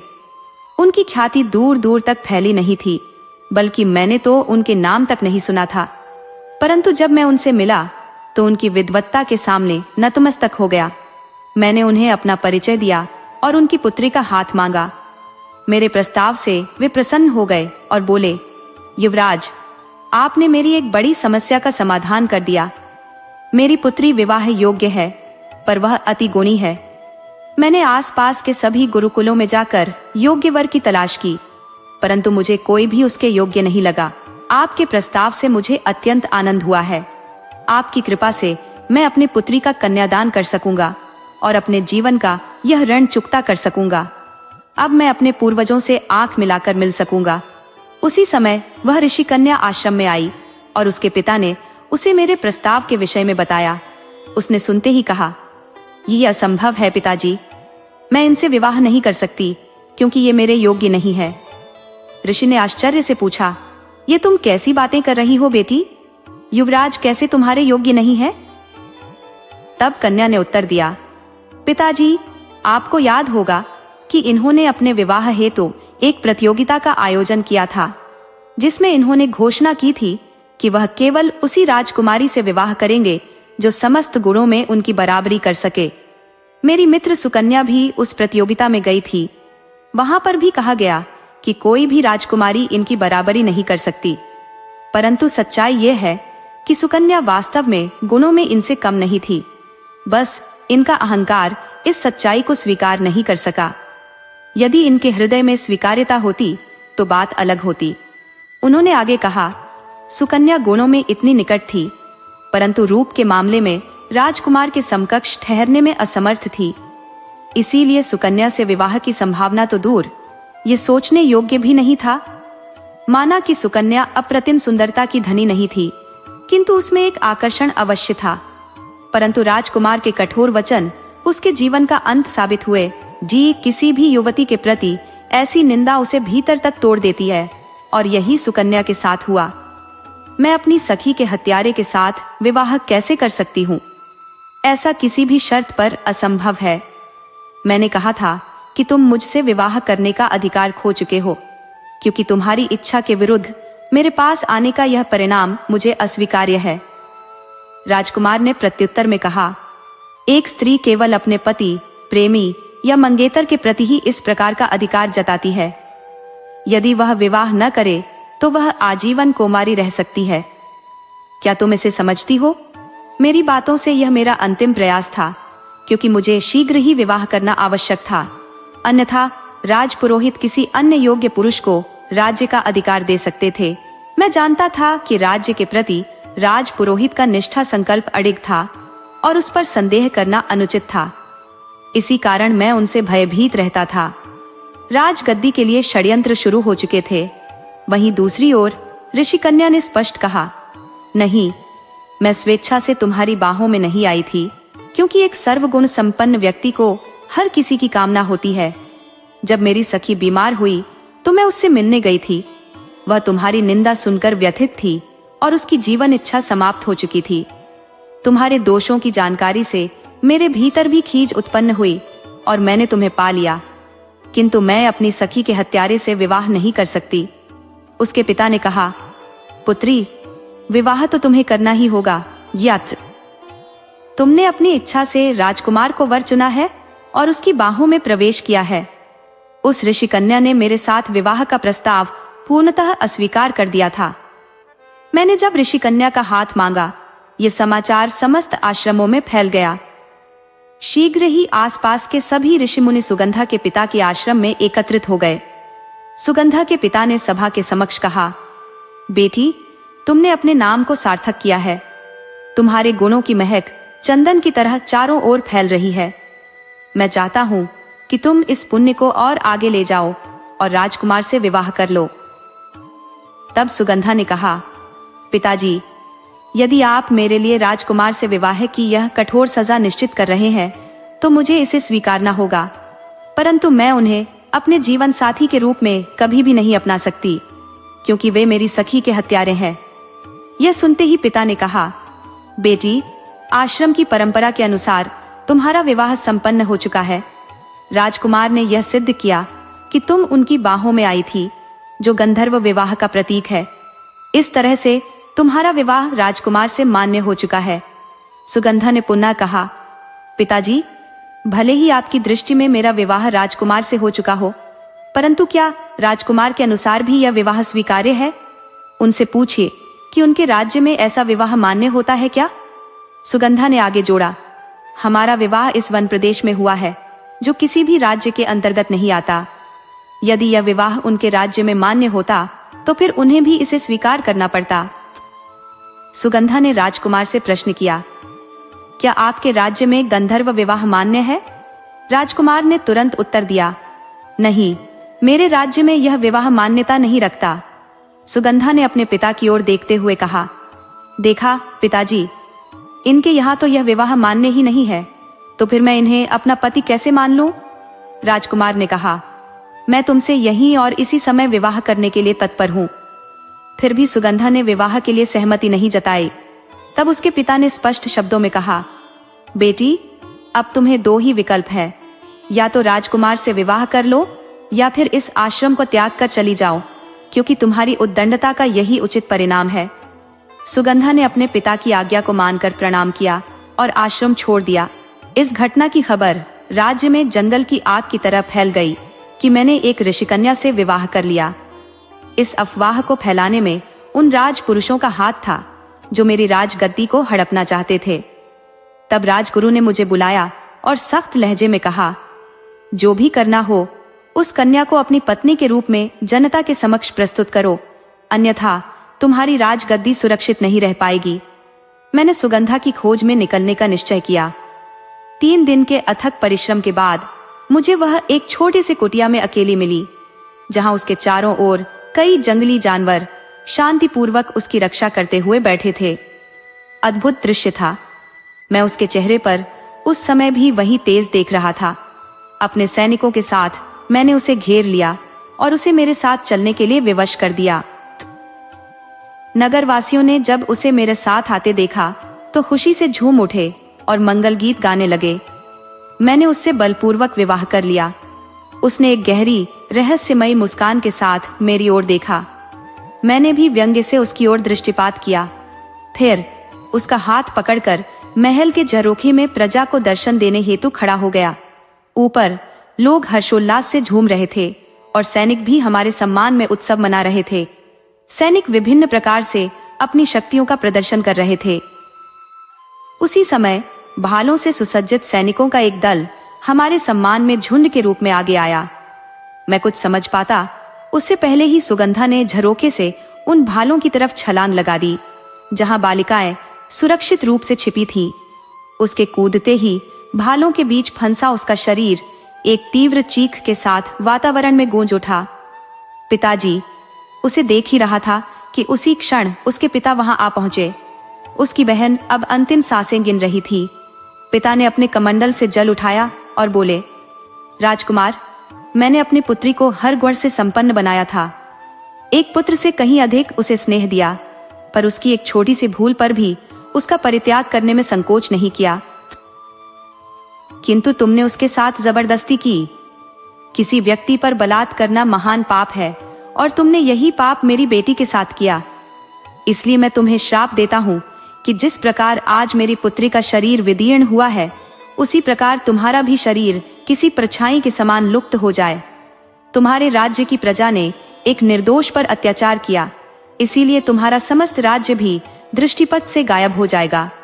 तुम अनगिनत वर्षों तक सोनिया की बेड़ियों में बंधे रहोगे।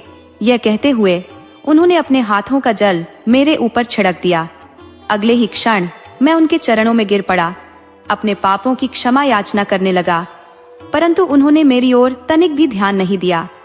तब वे अपनी पुत्री की ओर मुड़े और बोले, माना कि तुम राजकुमार को दंडित करना चाहती थी पुत्री, किंतु मैंने तुम्हारी आंखों में राजकुमार के लिए गहरा स्नेह देखा है। यदि राजकुमार अपने अपराधों का प्रायश्चित करता तो तुम निश्चित ही उसे पति के रूप में स्वीकार करती। अतः राजकुमार को श्राप से तभी मुक्ति मिलेगी जब तुम अगले जन्म में इस शरीर से सभी सुइयों को निकाल दोगी। फिर मुझसे बोले, तुम्हारे शरीर से अंतिम सुई तब निकाली जाएगी जब तुम्हारे समक्ष कोई युवती प्रकट होगी और उसी क्षण तुम उसे वरण कर लेना। जैसे ही तुम उसका हाथ पकड़ विवाह का प्रस्ताव दोगे, तुम्हारा राज्य पुनः लौट आएगा।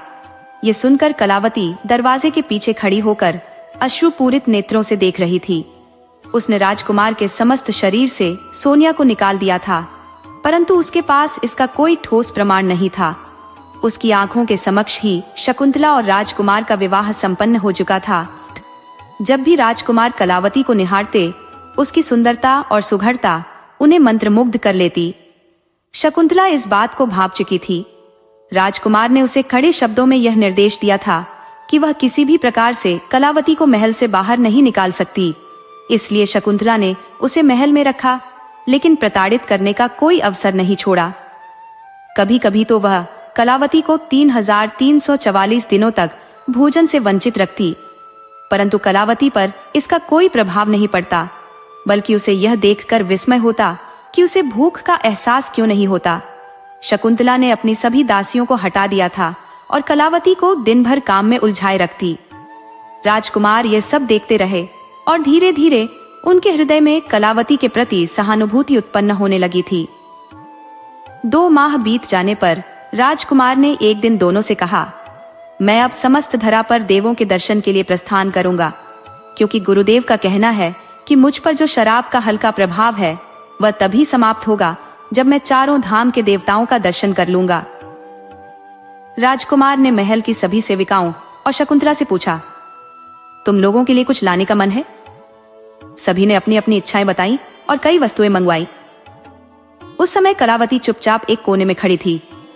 राजकुमार उसके पास गए और पूछने लगे, तुमने अपनी कोई इच्छा नहीं बताई, कलावती, क्या तुम्हें कुछ नहीं चाहिए? कलावती ने सिर झुकाकर उत्तर दिया, मुझे यहाँ सब कुछ मिल ही जाता है, मुझे वास्तव में कुछ नहीं चाहिए। लेकिन यदि आप मेरे लिए कुछ लाना चाहते हैं तो मेरे लिए एक सत्य बोलने वाली गुड़िया और एक गुड्डे का जोड़ा ले आइए। राजकुमार ने सहर्ष यह स्वीकार किया और यात्रा के लिए प्रस्थान कर गए। चारों धाम के इस धार्मिक और पवित्र अभियान में उन्होंने सर्वत्र आनंद की अनुभूति की। अपने समृद्ध राज्य के कारण जहां भी गए वहां खुले हृदय से दान पुण्य किया। कुछ माह बीतते बीतते उन्होंने सभी की इच्छाओं के अनुसार वस्तुएं एकत्रित कर ली थी। बस में सच बोलने वाली मिट्टी की गुड़िया का जोड़ा प्राप्त न होने पर राजकुमार के मुख्य सलाहकार ने उनसे निवेदन किया, महाराज, 2 माह बीत चुके हैं, हमें अधिक समय तक राजमहल से दूर नहीं रहना चाहिए। मुझे नहीं लगता कि ऐसी कोई गुड़िया वास्तव में अस्तित्व में है, कृपया अब लौट चलें। परंतु राजकुमार ने दृढ़ता से कहा, आज तक कोई ऐसी वस्तु नहीं रही जो मैं पाने में असमर्थ रहा हूँ। मैं यह सच बोलने वाली गुड़िया अवश्य लेकर ही लौटूंगा। इस निश्चय के साथ वे आगे बढ़े। कुछ दूरी पर उन्हें ज्ञात हुआ कि एक प्रतिष्ठित व्यापारी है जिसके पास अद्वितीय रेशमी कपड़ों का संग्रह है। राजकुमार ने उस व्यापारी से भेंट करने का निश्चय किया। जब वे उस व्यापारी के पास पहुंचे और रेशमी वस्त्रों का अवलोकन किया तो वे उन वस्त्रों की सुंदरता से मंत्रमुग्ध हो गए। उन्होंने व्यापारी से बड़ी मात्रा में रेशमी कपड़े उपलब्ध कराने का अनुरोध किया। संयोगवश यह व्यापारी कोई और नहीं बल्कि कलावती के पिता थे। व्यापारी ने विनम्रता से कहा, महाराज, आपके लिए जितने कपड़ों की मांग है उन्हें तैयार करने में मुझे 3 दिन का समय लगेगा, अतः कृपया मेरे आतिथ्य को स्वीकार करें। राजकुमार ने सहर्ष उनका आमंत्रण स्वीकार कर लिया। रात्रि भोज के समय राजकुमार ने व्यापारी से कहा, जैसे आपके रेशमी कपड़े विलक्षण है, वैसे ही मैंने एक विशेष प्रकार की गुड़िया के जोड़े के बारे में सुना है। यद्यपि मुझे विश्वास नहीं है कि ऐसी गुड़िया सच में है, ये शायद मात्र एक अफवाह है। व्यापारी ने जिज्ञासु होकर पूछा, कैसी गुड़िया महाराज? इस पर राजकुमार ने उत्तर दिया, सच बोलने वाली मिट्टी की गुड़िया का जोड़ा। व्यापारी ने मुस्कुराते हुए कहा, महाराज, मेरे पास सच बोलने वाली गुड़िया का जोड़ा है। राजकुमार ने आग्रह किया, कृपया वह जोड़ा मुझे प्रदान करें ताकि मेरे वचन की प्रतिष्ठा बनी रहे। इस पर व्यापारी ने गंभीरता से कहा, महाराज, मैं वह गुड़िया का जोड़ा आपको अवश्य दूंगा, परंतु इसके लिए आपको अपनी समस्त संपत्ति, सेवक और सभी साज सज्जा मुझे अर्पित करनी होगी। गुड़िया की शर्त सुनकर राजकुमार ने गहरी सांस लेते हुए कहा, ठीक है, मैं आपकी शर्त मानता हूँ, लेकिन मेरे परिजनों और सेवकों के लिए जो उपहार मैंने इकट्ठे किए हैं उन्हें छोड़कर साथ ही मेरी राजमुद्रा और वापसी के लिए जहाज भी। राजमुद्रा मेरी नहीं बल्कि मेरे राज्य की धरोहर है। व्यापारी ने कहा, अच्छा, मैं यह प्रस्ताव गुड़िया से पूछकर उसकी राय जान लेता हूँ, फिर देखूंगा कि गुड़िया आपको सौंपनी है या नहीं। इसके बाद व्यापारी गुड़िया के पास गया और उसे सब कुछ कह सुनाया। फिर उसके कमरे का दरवाजा बंद कर बाहर खड़ा हो गया। रात को उसने झरोखे से झांक कर देखा तो गुड़िया अपने दोनों हाथ कमर पर रखे मुंह फुलाए खड़ी थी, जैसे नाराज हो। गुड्डा उसे कह रहा था, चलने की तैयारी करो, यहाँ से अब हमारा रिश्ता टूट चुका है। गुड़िया ने तुनकते हुए कहा, मैं नहीं जा रही, ये राजा एकदम झूठा है, छल से भरा हुआ, मैं उसके साथ नहीं जाऊंगी। इस पर गुड्डे ने कहा, क्या कह रही हो? राजा ने अपनी सारी संपत्ति व्यापारी को सौंप दी है। उसने हमारे लिए भी सब कुछ न्यौछावर कर दिया है। उसने अपनी भावी रानी का भी मान नहीं रखा, जो कि उसके लिए बहुत बड़ा त्याग है। गुड़िया ने हाथ हिलाते हुए कहा, कैसा राजा है जो किसी की आंखों में सच्चाई तक न देख सके? मैं नहीं जाने वाली, ऐसी शख्सियत के साथ तुम्हें जाना है तो तुम जाओ। गुड्डा नाराज होकर बोला, हाँ, मैं तो जाऊंगा, पर तुम जानती हो कि अगर हम अलग हो गए तो हमारी विशेषता, हमारा बोलना सब मिट्टी में मिल जाएगा। हम दोनों बस साधारण गुड्डे गुड़िया बनकर रह जाएंगे। गुड़िया ने गंभीरता से कहा, मिट जाते हैं तो मिट जाने दो, मैं फिर भी नहीं जाऊंगी इसके साथ। बुड्ढा ने गुड़िया को समझाया, अरे भाग्यवान, मैं इसलिए तुझे चलने के लिए कह रहा हूँ ताकि तुम वहां जाकर खुद सच देख सको, सही और गलत को पहचान सको। गुड़िया ने कहा, क्या ऐसा संभव है? अगर यह राजा सचमुच ईमानदार है तो मैं उसके साथ चलने के लिए तैयार हूँ, क्योंकि हमें किसी सच्चे व्यक्ति के साथ ही अपना जीवन बिताना है। अगले दिन व्यापारी ने राजकुमार को गुड़ियों का जोड़ा भेंट कर दिया, साथ में काफी धन संपत्ति और कुछ सेवक भी दिए। महाराज ने कहा, मैं यह कैसे ले सकता हूँ? ये सब तो मैंने आपको ही सौंप दिया था। व्यापारी ने कहा, ये धन और ये सेवक मेरे नहीं है, ये सब इस गुड्डे गुड़िया के हैं। मेरी बेटी का खिलाना यही था। एक दिन मेरी बेटी अचानक कहीं गायब हो गई और इसके अलावा मेरे पास कुछ भी नहीं बचा है, इसलिए मैंने जो कुछ अपनी बेटी के लिए संजोया था उसे आपके साथ भेज रहा हूँ, क्योंकि अब मैं इन्हें ही अपने संतान मानता हूँ। राजकुमार ने पूछा, आपकी बेटी कहाँ चली गई? व्यापारी बताने के लिए प्रयास कर रहा था, लेकिन किसी अदृश्य शक्ति ने उसकी जुबान को जकड़ लिया।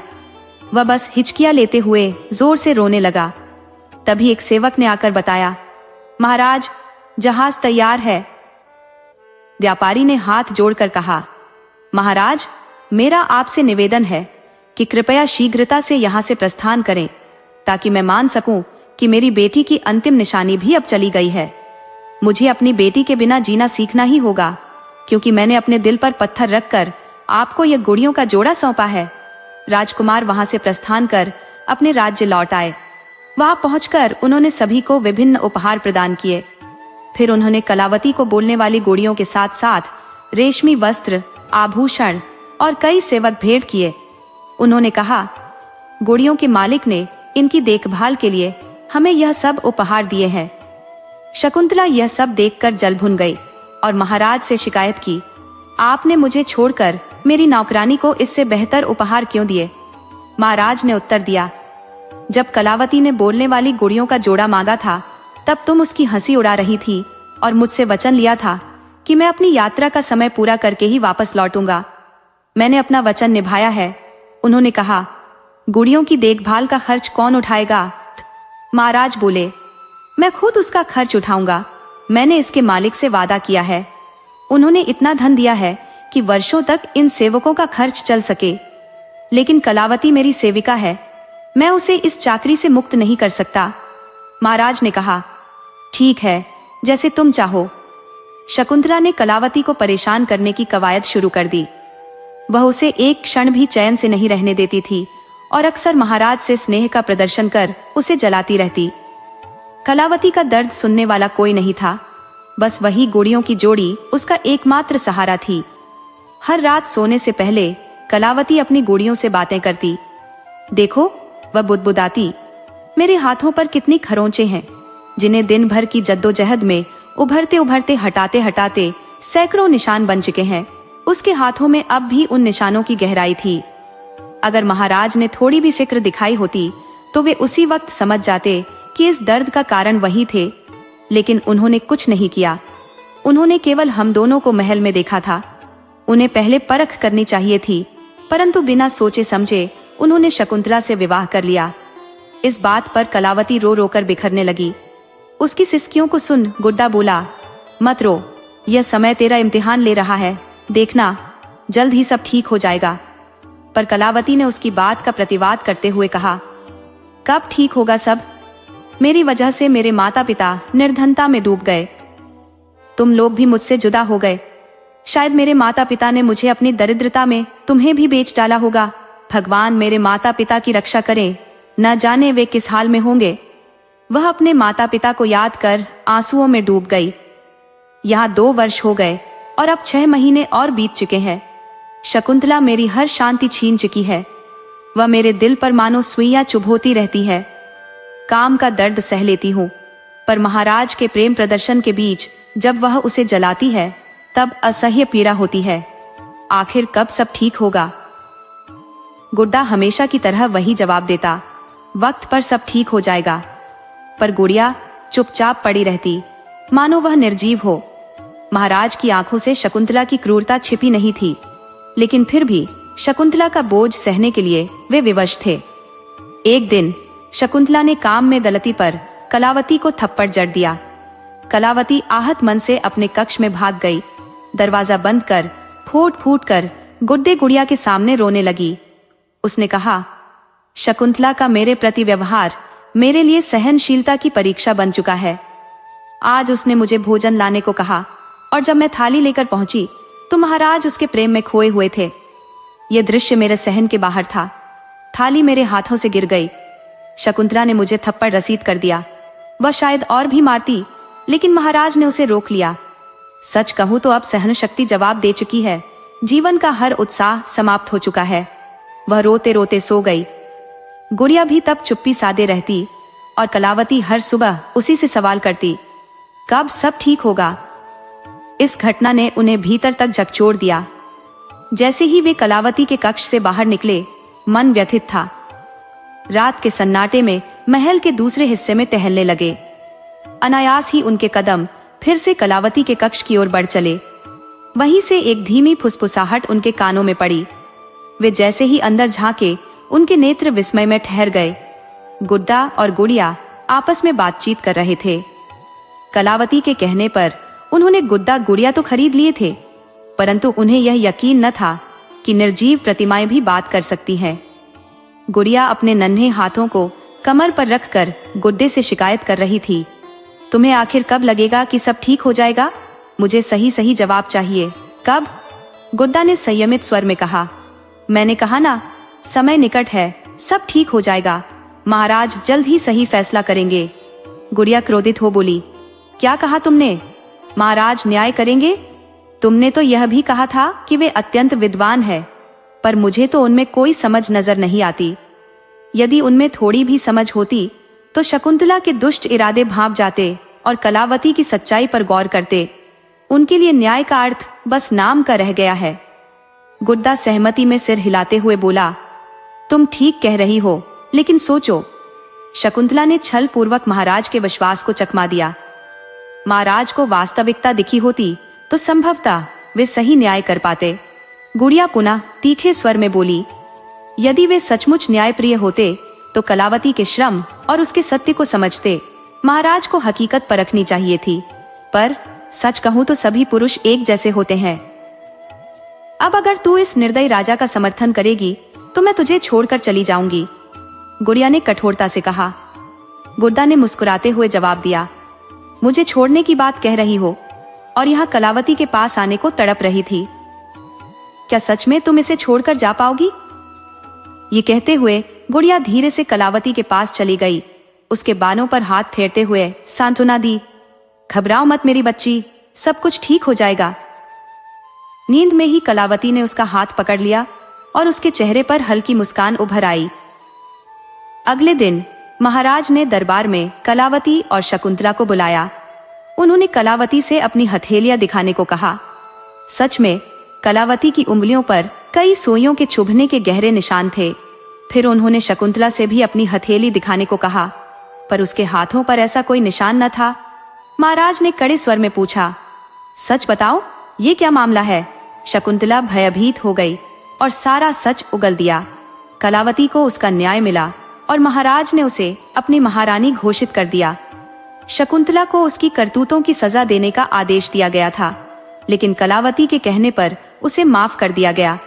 परंतु महाराज ने शकुंतला से सभी संबंध तोड़ दिए। कुछ दिनों बाद राज्यसभा में बैठी कलावती के समक्ष संदेश आया कि उसके माता पिता आकर उससे मिलना चाहते हैं। महारानी की आज्ञा मिलते ही जैसे ही वे कक्ष में प्रविष्ट हुए, कलावती अपनी सिंहासन से उतरकर दौड़ते हुए उनसे लिपट गई। पिताश्री, माताश्री। उन दोनों से मिलकर कलावती की आंखें खुशी से छलक उठी। सेठ जी ने बताया, हमने तुम्हें खोजने का बहुत प्रयास किया, पर तुम जैसे किसी जादुई महल में गुम हो गई थी। हमें लगा शायद हम फिर कभी तुमसे नहीं मिल पाएंगे। जब महाराज गुड़िया का जोड़ा लेकर चले गए, तब तुम्हारी माँ तो खाट पकड़कर बैठ गई। मैंने तय किया कि महाराज से मिलकर अपने संतान को फिर से पाने का निवेदन करूंगा। जहाज तैयार करवाने और यहाँ तक पहुँचने में हमें कुछ समय लग गया, पर अब देखो हम तुम्हारे पास हैं। राजा, रानी और सेठ सेठानी को उनकी खोई हुई बेटी फिर मिल चुकी थी। सभी एक दूसरे से मिलकर अभिभूत थे। राजा ने भी सेठ सेठानी को अपनी महारानी के संग महल में रहने का आग्रह किया। इस प्रकार राजा को अपनी प्रिय पत्नी मिली और सेठ सेठानी को उनकी संतान, जो अब उनके साथ थी।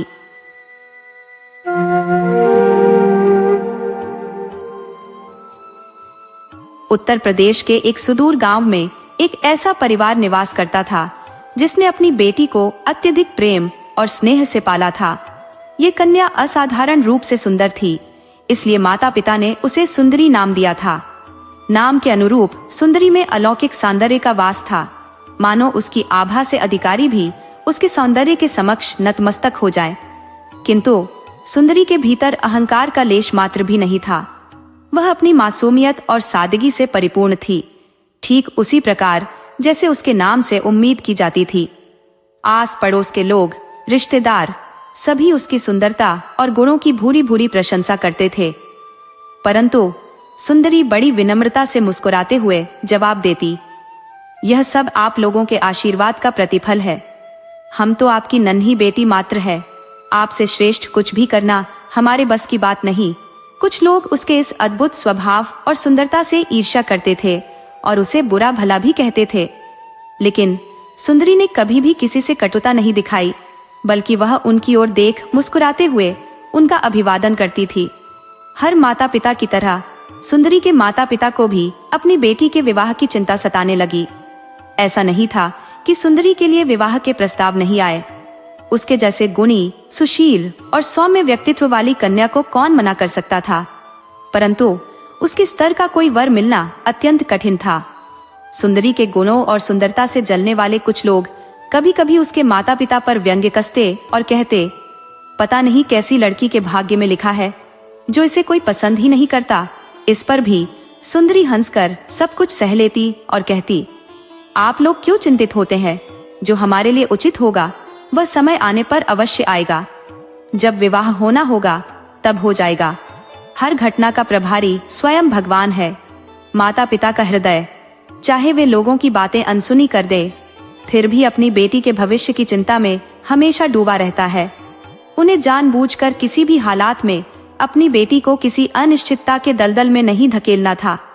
समय बीतता गया और सुंदरी के माता पिता ने आखिरकार वह वर ढूंढ निकाला जिसे वह अपनी बेटी के योग्य मानते थे। उस युवक का नाम रमेश था। एक साधारण मध्यम वर्गीय परिवार से ताल्लुक रखने वाला, लेकिन असाधारण संस्कार और गुणों से संपन्न। रमेश पड़ोस के गांव में रहता था और शहर में एक कॉन्ट्रैक्ट के तहत कार्य करता था। उसकी मां कौशल्या देवी, बड़ा भाई सुशील और भाभी राधा के साथ उसका छोटा सा खुशहाल परिवार था। रमेश की दुर्लभता में यह भी था कि वह अक्सर गांव कम ही आता था, परंतु सुंदरी के लिए वह सही जीवन साथी प्रतीत होता था। सुंदरी के माता पिता इस रिश्ते से बेहद प्रसन्न थे और खुद सुंदरी भी अपने भावी पति के व्यक्तित्व और गुणों से मन ही मन उसे चाहने लगी थी। समय बीता और वह शुभ दिन भी आ पहुंचा जब सुंदरी और रमेश की शादी होने वाली थी। घर के आंगन में मंगल गीत गूंज रहे थे। हल्दी और मेहंदी की रस्म चल रही थी। हर ओर हर्षोल्लास का वातावरण था और सुंदरी के चेहरे पर अनकही खुशी थी। अंततः रीति रिवाजों के साथ विवाह संपन्न हुआ और सुंदरी का घर अब उसके लिए पराया हो गया। उसकी मां ने विदा करते समय भावुक होकर कहा, बेटी, कभी कोई परेशानी हो तो मुझसे अवश्य कहना। ससुराल में हमेशा अपने माता पिता का मान बढ़ाना और तुम्हारे सुख की हम हरदम प्रार्थना करेंगे। सुंदरी ने मां से रोते हुए कहा, मां, तुम मुझे भूल तो नहीं जाओगी ना? मां ने आंसू पोंछते हुए जवाब दिया, अरे पगली, भला कोई मां अपनी संतान को भूल सकती है? तू तो हमारे कलेजे का टुकड़ा है। इस पर मां बेटी गले लगकर फूट फूट कर रोने लगी। पिता भी अपनी प्रिय बेटी को गले से लगाकर अपनी भावनाओं को रोक न सके। विदाई के साथ ही घर के आंगन में एक अनकही वीरानी छा गई। सच है, जब बेटियां घर से विदा होती हैं, तो घर की रौनक भी उनके साथ चली जाती है। सुंदरी ससुराल पहुंची तो उसकी सास कौशल्या देवी ने पूरे आदर और सम्मान के साथ उसकी आरती उतारी और घर में प्रवेश कराया। जैसे ही सुंदरी ने अपनी पायल की छम छम के साथ कदम रखा, आंगन में संगीत की मधुर ध्वनि सी गूंज उठी।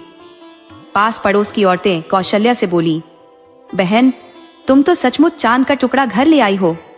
किसी ने कहा, तुम्हारी बहू तो अपार सुंदरता की मूर्ति है, कहीं किसी की नजर न लग जाए।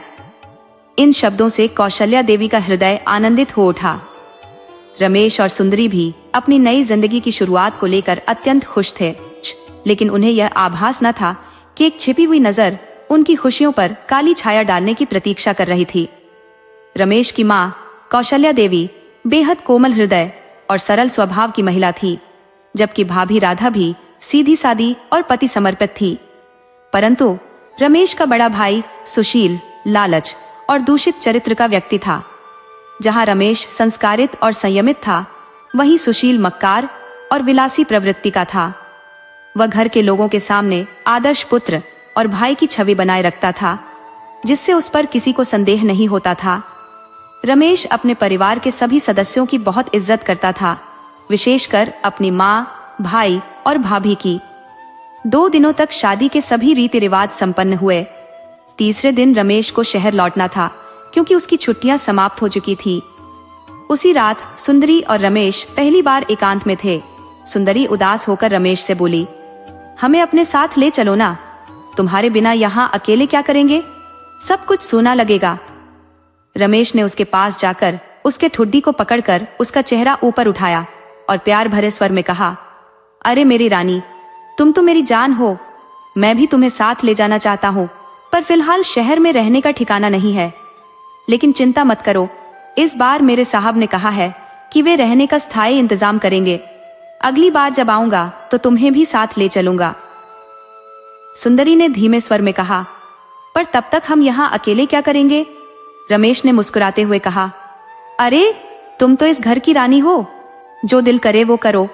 वैसे भी अम्मा तुम्हें तुम्हारी अपनी माँ से भी ज्यादा प्यार करेगी, और भाभी वह तुम्हें अपनी छोटी बहन मानेंगी। चिंता मत करो, मैं जल्द लौटूंगा। रमेश की बातों से सुंदरी का मन थोड़ा हल्का हुआ, लेकिन उसकी आंखों में उदासी के आंसू फिर भी छलक पड़े। दोनों ने रात भर बातें की और इसी तरह वह रात गुजर गई। उधर सुशील अपने कमरे में गुस्से से भरा हुआ इधर उधर टहल रहा था। उसके मन में विचारों का तूफान चल रहा था। बचपन से लेकर अब तक हर अच्छी चीज हमें ही मिलती आई है, फिर कैसे रमेश को इतनी सुंदर पत्नी मिल गई? हमसे बेहतर चीज कभी किसी को नहीं मिली, तो ये कैसे हो सकता है? हर सुंदर वस्तु पर हमारा हक है और इसे भी हम छीन कर रहेंगे। तभी राधा कमरे में आई और बोली, क्या सोच रहे हो जी? कौन सी अच्छी चीज की बात कर रहे हो? सुशील उसके अचानक आने से चौंक गया, लेकिन तुरंत अपने आप को संभालते हुए बोला, अरे कुछ नहीं। राधा ने कहा, ठीक है, पर सुनो, कल देवर जी शहर चले जाएंगे और देवरानी अकेली रह जाएगी। चलो आज रात हम भी साथ बैठकर बातें करते हैं। सुशील ने गुस्से में कहा, नहीं राधा, आज नहीं, आज मैं बहुत थका हूं, सोने दो मुझे। ये कहकर वह बिस्तर पर मुंह फेर कर लेट गया और फिर से सुंदरी के बारे में सोचने लगा। राधा को लगा कि सुशील सच में थक गया है, तो वह भी उसे परेशान किए बिना सोने चली गई। अगले दिन रमेश सुंदरी को छोड़कर शहर चला गया, इस उम्मीद के साथ कि परिवार उसे प्यार से रखेगा और उसका ख्याल करेगा। लेकिन उसे इस बात का अंदाजा नहीं था कि आने वाले समय में क्या घटित होने वाला है। सुंदरी के मन में सुशील की दृष्टि की कड़वाहट घर कर चुकी थी। वह घर के कामों में इतनी निपुण थी कि जल्दी ही उसने पूरे घर की जिम्मेदारी संभाल ली। जैसा कि रमेश ने वादा किया था, कौशल्या देवी और राधा उससे बेहद स्नेह करने लगी। एक दिन जब सुंदरी आंगन में बर्तन साफ कर रही थी, कौशल्या देवी और सुशील थोड़ी दूरी पर खाट पर बैठे उसे देख रहे थे। फर्क इतना था कि कौशल्या उसे ममता भरी निगाहों से देख रही थी, जबकि सुशील की निगाहें वासना से भरी थी। कौशल्या ने प्रेम से कहा, कितनी प्यारी बच्ची है ये सुंदरी। रमेश ने इसे छोड़कर अच्छा नहीं किया। इस बेचारी को पति की जरूरत है और वो ज्यादा छुट्टी लेकर इसे साथ नहीं ले गया। हमको तो बहुत दया आती है इस पर, उसके पति की याद बहुत आती होगी। सुशील ने थोड़ा चिढ़कर कहा, आप सही कह रही हो अम्मा, उसे पति के सुख की जरूरत तो जरूर होगी। कौशल्या ने महेश को पुकारा, महेश इधर आ। महेश दौड़ते हुए आया। जी मालकिन, कौशल्या ने कहा, सुंदरी के बापों को संदेश भेजो। महेश ने चौंक कर पूछा, किस बहू के बापू के यहाँ? कौशल्या ने कहा, अरे सुंदरी बहू के यहाँ। सुशील अचानक बोला, अम्मा तुम किसके घर संदेशा भेज रही हो और क्यों? कौशल्या ने शांत स्वर में कहा, बेटा मैं सुंदरी के बापू को बुलाने के लिए कह रही हूँ, वो आकर अपनी बेटी को कुछ दिन के लिए ले जाए। देखो ना, इस बच्ची का चेहरा कैसा मुरझा गया है, पति से मिलेगी तो उसका मन भी हल्का हो जाएगा। कौशल्या ने फिर से महेश की ओर देखा और कहा, अरे तू अब तक खड़ा क्यों है, जल्दी से संदेश भिजवा दे। महेश बोला, जी मालकिन। कौशल्या ने सुंदरी को पुकारा, सुंदरी बिटिया जरा इधर आ। सुंदरी हाथ पहुंचते हुए बोली, हाँ अम्मा बोलो। कौशल्या ने कहा, सुन, अपना सामान जमा ले और तैयार हो जा, शाम को तेरे बापू तुझे लेने आ रहे हैं। हमने उन्हें संदेश भिजवा दिया है।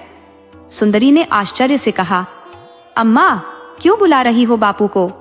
कौशल्या ने प्यार से कहा, बिटिया हम देख रहे हैं कि तेरा चेहरा मुरझा गया है, तू कुछ नहीं कहती, पर हमें तो समझ आता है कि तुझे कैसा लग रहा होगा रमेश के बिना। कुछ दिन अपने मायके में रहेगी तो तेरा मन भी बहल जाएगा, जल्दी से जाकर तैयार हो जा। सुंदरी ने सिर झुकाकर कहा, जी अम्मा। वह कौशल्या को प्रणाम कर अपने कमरे में चली गई और अपना सामान तैयार करने लगी।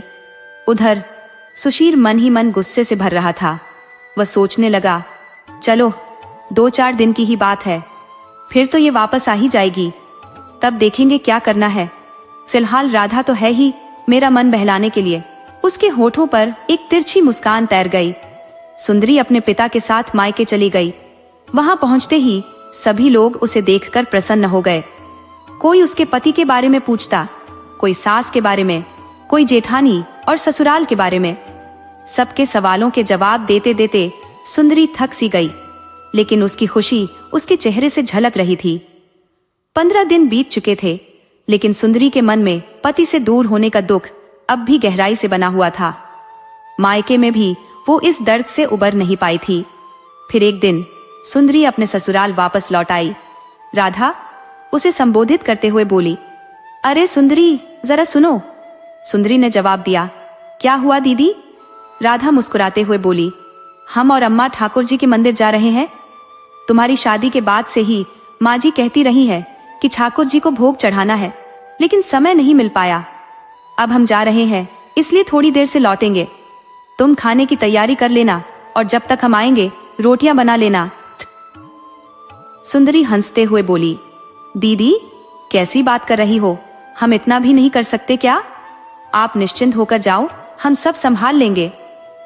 राधा ने उसे प्रेम पूर्वक आशीर्वाद दिया। खुश रहो सुंदरी। और फिर वो कौशल्या के साथ मंदिर के लिए रवाना हो गई। अब घर में सिर्फ सुशील और सुंदरी ही बचे थे। सुशील इस क्षण का इंतजार कर रहा था। सुंदरी अपने काम निपटा कर रसोई में खाने की तैयारी करने लगी। तभी सुशील ने चुपके से आकर उसकी कमर को पीछे से जोर से पकड़ लिया। सुंदरी हड़बड़ाकर पीछे मुड़ी और खुद को छुड़ाते हुए बोली, जेठ जी, आप क्या कर रहे हो? सुशील की आंखों में एक खौफनाक चमक थी। उसने बेहयाई से कहा, अरे हम रमेश के बड़े भाई हैं, हम दोनों में कोई फर्क नहीं है। सुंदरी ने घृणा से कहा, छी, आपको शर्म नहीं आती ऐसी बातें करते हुए? सुशील ने बेशर्मी से कहा, शर्म किस बात की? तुम्हारा पति तो तुम्हें इस शहर में अकेला छोड़ गया है। तुम्हें भी तो किसी का साथ चाहिए।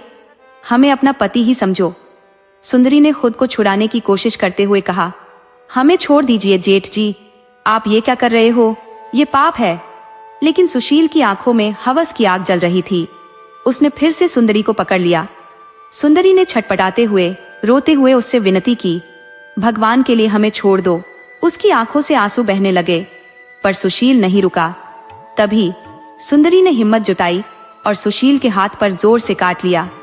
इस अप्रत्याशित हरकत से सुशील घबरा गया और सुंदरी ने पूरी ताकत से उसे धक्का दिया। सुशील एक टेबल से जा टकराया, जिससे उसके सिर पर चोट लग गई। इस बीच सुंदरी को भागने का मौका मिल गया। वह खुद को समेटते हुए बिखरे हुए हालात में तेजी से घर के दरवाजे की ओर भागी। जैसे ही उसने दरवाजा खोला, उसके सामने कौशल्या और राधा खड़ी थी, जो अभी अभी मंदिर से लौटी थी। कौशल्या उसकी हालत देखकर चौंकती है और पूछती है, क्या हुआ बहू? सुंदरी उनसे लिपटकर फूट फूट कर रोने लगती है। इसी बीच सिर पकड़े सुशील भी वहां पहुंच जाता है। कौशल्या और राधा घबराई हुई सुंदरी और सुशील को देखती रह जाती है। सुशील अपनी सफाई देने के लिए मासूमियत से कहता है, माँ, अच्छा हुआ तुम लोग आ गई, वरना हम तो कहीं मुंह दिखाने लायक नहीं रहते। कौशल्या घबराकर पूछती है, क्या हुआ बेटा? सुशील ने अपनी चालाकी से कहा, तुम लोग जैसे ही गई, ये बहू हमारे पास आ गई और कहने लगी कि किसी को कुछ नहीं पता चलेगा। तुम हमें राधा समझो और हम तुम्हें रमेश समझेंगे। जब मैंने उसे समझाया कि ये सब गलत है, तो इसने मेरा सिर फोड़ दिया और अब ये हमारी बुरी हालत दिखाकर तुम्हारे सामने हमें बदनाम करने की कोशिश कर रही है। वह राम का नाम लेकर झूठे चरित्र का आरोप लगाता है। कैसी चरित्रहीन लड़की है ये। कौशल्या और राधा, जो अब तक सुंदरी की हालत पर दया कर रही थी, अचानक गुस्से में उसे घूरने लगी। राधा क्रोध में आकर सुंदरी के बाल पकड़ लेती है, जिससे उसकी चीख निकल जाती है। राधा बाल खींचते हुए कहती है, तो यही था वो भरोसा जिस पर हमें छोड़कर जाने की बात कर रही थी। क्यों हमारे पति के साथ इतनी नीच हरकत करने में तुम्हें शर्म नहीं आई? हमारे पति तो देवता है, और जो देवता पर दोष लगाता है उसे भगवान भी माफ नहीं करते। कौशल्या देवी भी क्रोध में बोल पड़ी, तो ये सब अपने बाप के घर से सीख कर आई है और इसी वजह से वहां जाने से मना कर रही थी, ताकि यहाँ आकर हमारी संतान को बहका सके। हमारा बेटा, जो एक संत जैसा है, जिसने कभी अपनी पत्नी के अलावा किसी को आंख उठाकर नहीं देखा, उसे फंसाने की कोशिश कर रही है। अगर हमें जरा भी पता होता कि तू इतनी चरित्रहीन और कुलटा है, तो हम कभी अपने बेटे रमेश का विवाह तुझसे न कराते, चाहे वो उम्र भर कुंवारा ही रहता। कौशल्या का गुस्सा थम नहीं रहा था। हमने तुझे इतना प्यार दिया और तूने हमारे प्यार का ऐसा जवाब दिया। सुंदरी रोते हुए गिड़गिड़ाती है, मां जी कृपया मुझ पर विश्वास करो, जेठ जी ने मेरे साथ जबरदस्ती की है। मैं भगवान की कसम खाती हूँ अम्मा जी, मैं निर्दोष हूँ। राधा ने उसकी बात को बीच में काटते हुए कहा, चुप रह, भगवान की झूठी कसम मत खा। सुंदरी रोते रोते अपनी बेगुनाही की दुहाई देती रही, लेकिन कोई उसकी बात सुनने को तैयार नहीं था। तभी दरवाजे पर आहट होती है। सबने उस ओर देखा तो देखा कि रमेश दरवाजे पर खड़ा था। उसे देखकर सब हैरान रह गए। कौशल्या देवी ने रमेश से कहा, देख बेटा, तेरी पत्नी कैसी कुलटा और ऊंची हरकतें कर रही है। कौशल्या ने रमेश को सब कुछ बता दिया जो वहां हुआ था। ये सब सुनकर रमेश गुस्से में भर गया और सीधे सुंदरी के पास जाकर उसे एक जोरदार थप्पड़ मार दिया। रमेश क्रोध में भरकर कहता है, तुम्हारी हिम्मत कैसे हुई मेरे देवता समान भाई पर ऐसा घिनौना आरोप लगाने की। सुंदरी इस प्रतिक्रिया पर स्तब्ध रह जाती है। उसे अपने पति से ऐसी प्रतिक्रिया की अपेक्षा नहीं थी। उसकी आंखों में आंसू थे, लेकिन इसके साथ ही उसे भीतर से आक्रोश भी महसूस हो रहा था। उसके मन में गहरे दुख और क्रोध का संगम उमड़ पड़ा था। वह गुस्से में अपने हर शब्द पर जोर देती हुई बोलने लगी, आज जो हुआ है उसका सच केवल मैं और जेठ जी जानते हैं और हमारा भगवान जानता है। आज मैं भगवान की कसम खाकर कहती हूँ, अगर मैं दोषी हूँ तो अगला सावन नहीं देख पाऊंगी, लेकिन अगर मैं निर्दोष हूँ तो जिसने मेरे शरीर को गलत इरादे से छुआ है उसका शरीर सड़ जाएगा, यही मेरा श्राप है। इतना कहकर वह अपने कमरे में चली जाती है। इस बात को कुछ समय के बाद सब भूलने लगते हैं, लेकिन उस दिन के बाद से घर के सभी लोगों के व्यवहार में बदलाव आ जाता है। कौशल्या और राधा, जो कभी सुंदरी की तारीफ करते नहीं थकती थी, अब उससे दूरी बनाने लगी, जैसे वह अछूत हो। वे छोटी छोटी बातों में उसे नीचा दिखाने लगी। वहीं रमेश का भी रवैया बदल गया। वह सुंदरी से अलग थलग रहता और जब भी गांव में होता उससे आंखें चुराता रहता। रात में सोने के लिए वह आंगन में बिस्तर लगाकर सोता, जिससे साफ था कि अब उसकी सुंदरी से कोई नजदीकी नहीं रही। सुशील मन ही मन इस स्थिति से प्रसन्न था। उसे भरोसा था कि यदि कभी सुंदरी के साथ कुछ गलत होता तो घर वाले उसे ही सही ठहराते। अब वह खुलेआम सुंदरी को नीचा दिखाने का कोई मौका नहीं छोड़ता। राधा, जो पहले कभी सुशील को सुंदरी के साथ अकेला नहीं छोड़ती थी, अब सुंदरी के दुख और निराशा से अनजान थी। अकेली सुंदरी का विश्वास केवल भगवान पर था। समय बीतता गया। कुछ महीनों बाद सुशील के हाथों पर अजीब से निशान दिखने लगे। उसने इसे कीड़े के काटने का निशान समझकर नजरअंदाज कर दिया, लेकिन धीरे धीरे ये निशान उसके शरीर के अन्य हिस्सों में भी फैलने लगे। उसकी त्वचा खराब होने लगी और उसके हाथ पैर अकड़ने लगे। उसकी तबीयत भी दिन ब दिन बिगड़ती जा रही थी। उसकी नाक से खून बहने लगा और उसकी त्वचा बुरी तरह से बदरंग और विकृत हो गई थी। अब घर के सभी लोग उसे नफरत भरी निगाहों से देखने लगे। सुशील की निगाहें शर्म से झुकी रहती और किसी को अब कुछ कहने की आवश्यकता नहीं थी, क्योंकि सब जान चुके थे कि असली दोषी कौन था। राधा, जो सुशील को भगवान की तरह पूजती थी, अब उसके पापों का सच जानकर फूट फूट कर रो रही थी। कौशल्या देवी के मन में एक गहरा खेद था, जैसे किसी गहरे सागर की लहरें उसके अंतर मन में हिलोरे मार रही हो। उसे यह खटका हो रहा था कि उसने एक मासूम स्त्री को चरित्रहीन और कुलटा करार दिया और एक पापी को साधु का दर्जा दे दिया। रमेश के दिल में सुशील के लिए क्रोध उफान पर था और सुंदरी पर हाथ उठाने का पछतावा भी उसे निचोड़ रहा था। एक पल को तो वह सुशील का खात्मा कर देना चाहता था, परंतु बड़े भाई के प्रति आदर और भगवान द्वारा सुशील पर पड़ी विपत्ति के चलते उसने खुद को रोक लिया। उसने न तो कुछ कहा और न ही कुछ किया। इधर सुंदरी, जो घर वालों की मंशा से अनजान थी, रसोई में अपने काम में लीन थी। अचानक चौखट पर किसी की दस्तक हुई। सुंदरी का चेहरा चौखट के विपरीत दिशा में था, इसलिए उसने देखने की कोशिश नहीं की, परंतु उस दस्तक ने उसके मन को असीम शांति दी। जब वह इस शांति को अपने भीतर महसूस करती तो उसकी आंखें स्वतः ही बंद हो जाती और गालों से दो मोती जैसे आंसू लुढ़क कर जमीन पर गिरते और अदृश्य हो जाते। दस्तक देने वाला रमेश था। उसकी आवाज से सुंदरी का नाम पुकारते हुए रमेश ने सुंदरी से माफी मांगी। उसकी आंखों में आंसू थे और सिर झुका हुआ था। उसने कहा, हमसे गलती हो गई सुंदरी, हमें माफ कर दो। आज भगवान भी तुम्हारे साथ खड़े हैं। तुम्हारी पति धर्म की शक्ति को देखा है। हम जो तुम्हारे चरित्र को गलत समझ रहे थे, तुम तो असल में बहुत ही पवित्र हो। रमेश ने अपने हाथों को दिखाते हुए कहा, यही हाथ है जो मैंने तुम पर उठाए थे। इन हाथों को काट दो अगर चाहो, पर भगवान की खातिर हमें माफ कर दो। उसने सुंदरी के सामने हाथ जोड़ दिए। उसकी इस बात को सुनकर सुंदरी भी रो पड़ी और रमेश के पास आकर उसके हाथ पकड़ लिए। उसने कहा, ऐसा मत कहो, हम तुम्हें प्रेम करते हैं। तुमने हमें निर्दोष माना, हमारे लिए यही बहुत है। हमें और कुछ नहीं चाहिए, बस तुम्हारा साथ चाहिए।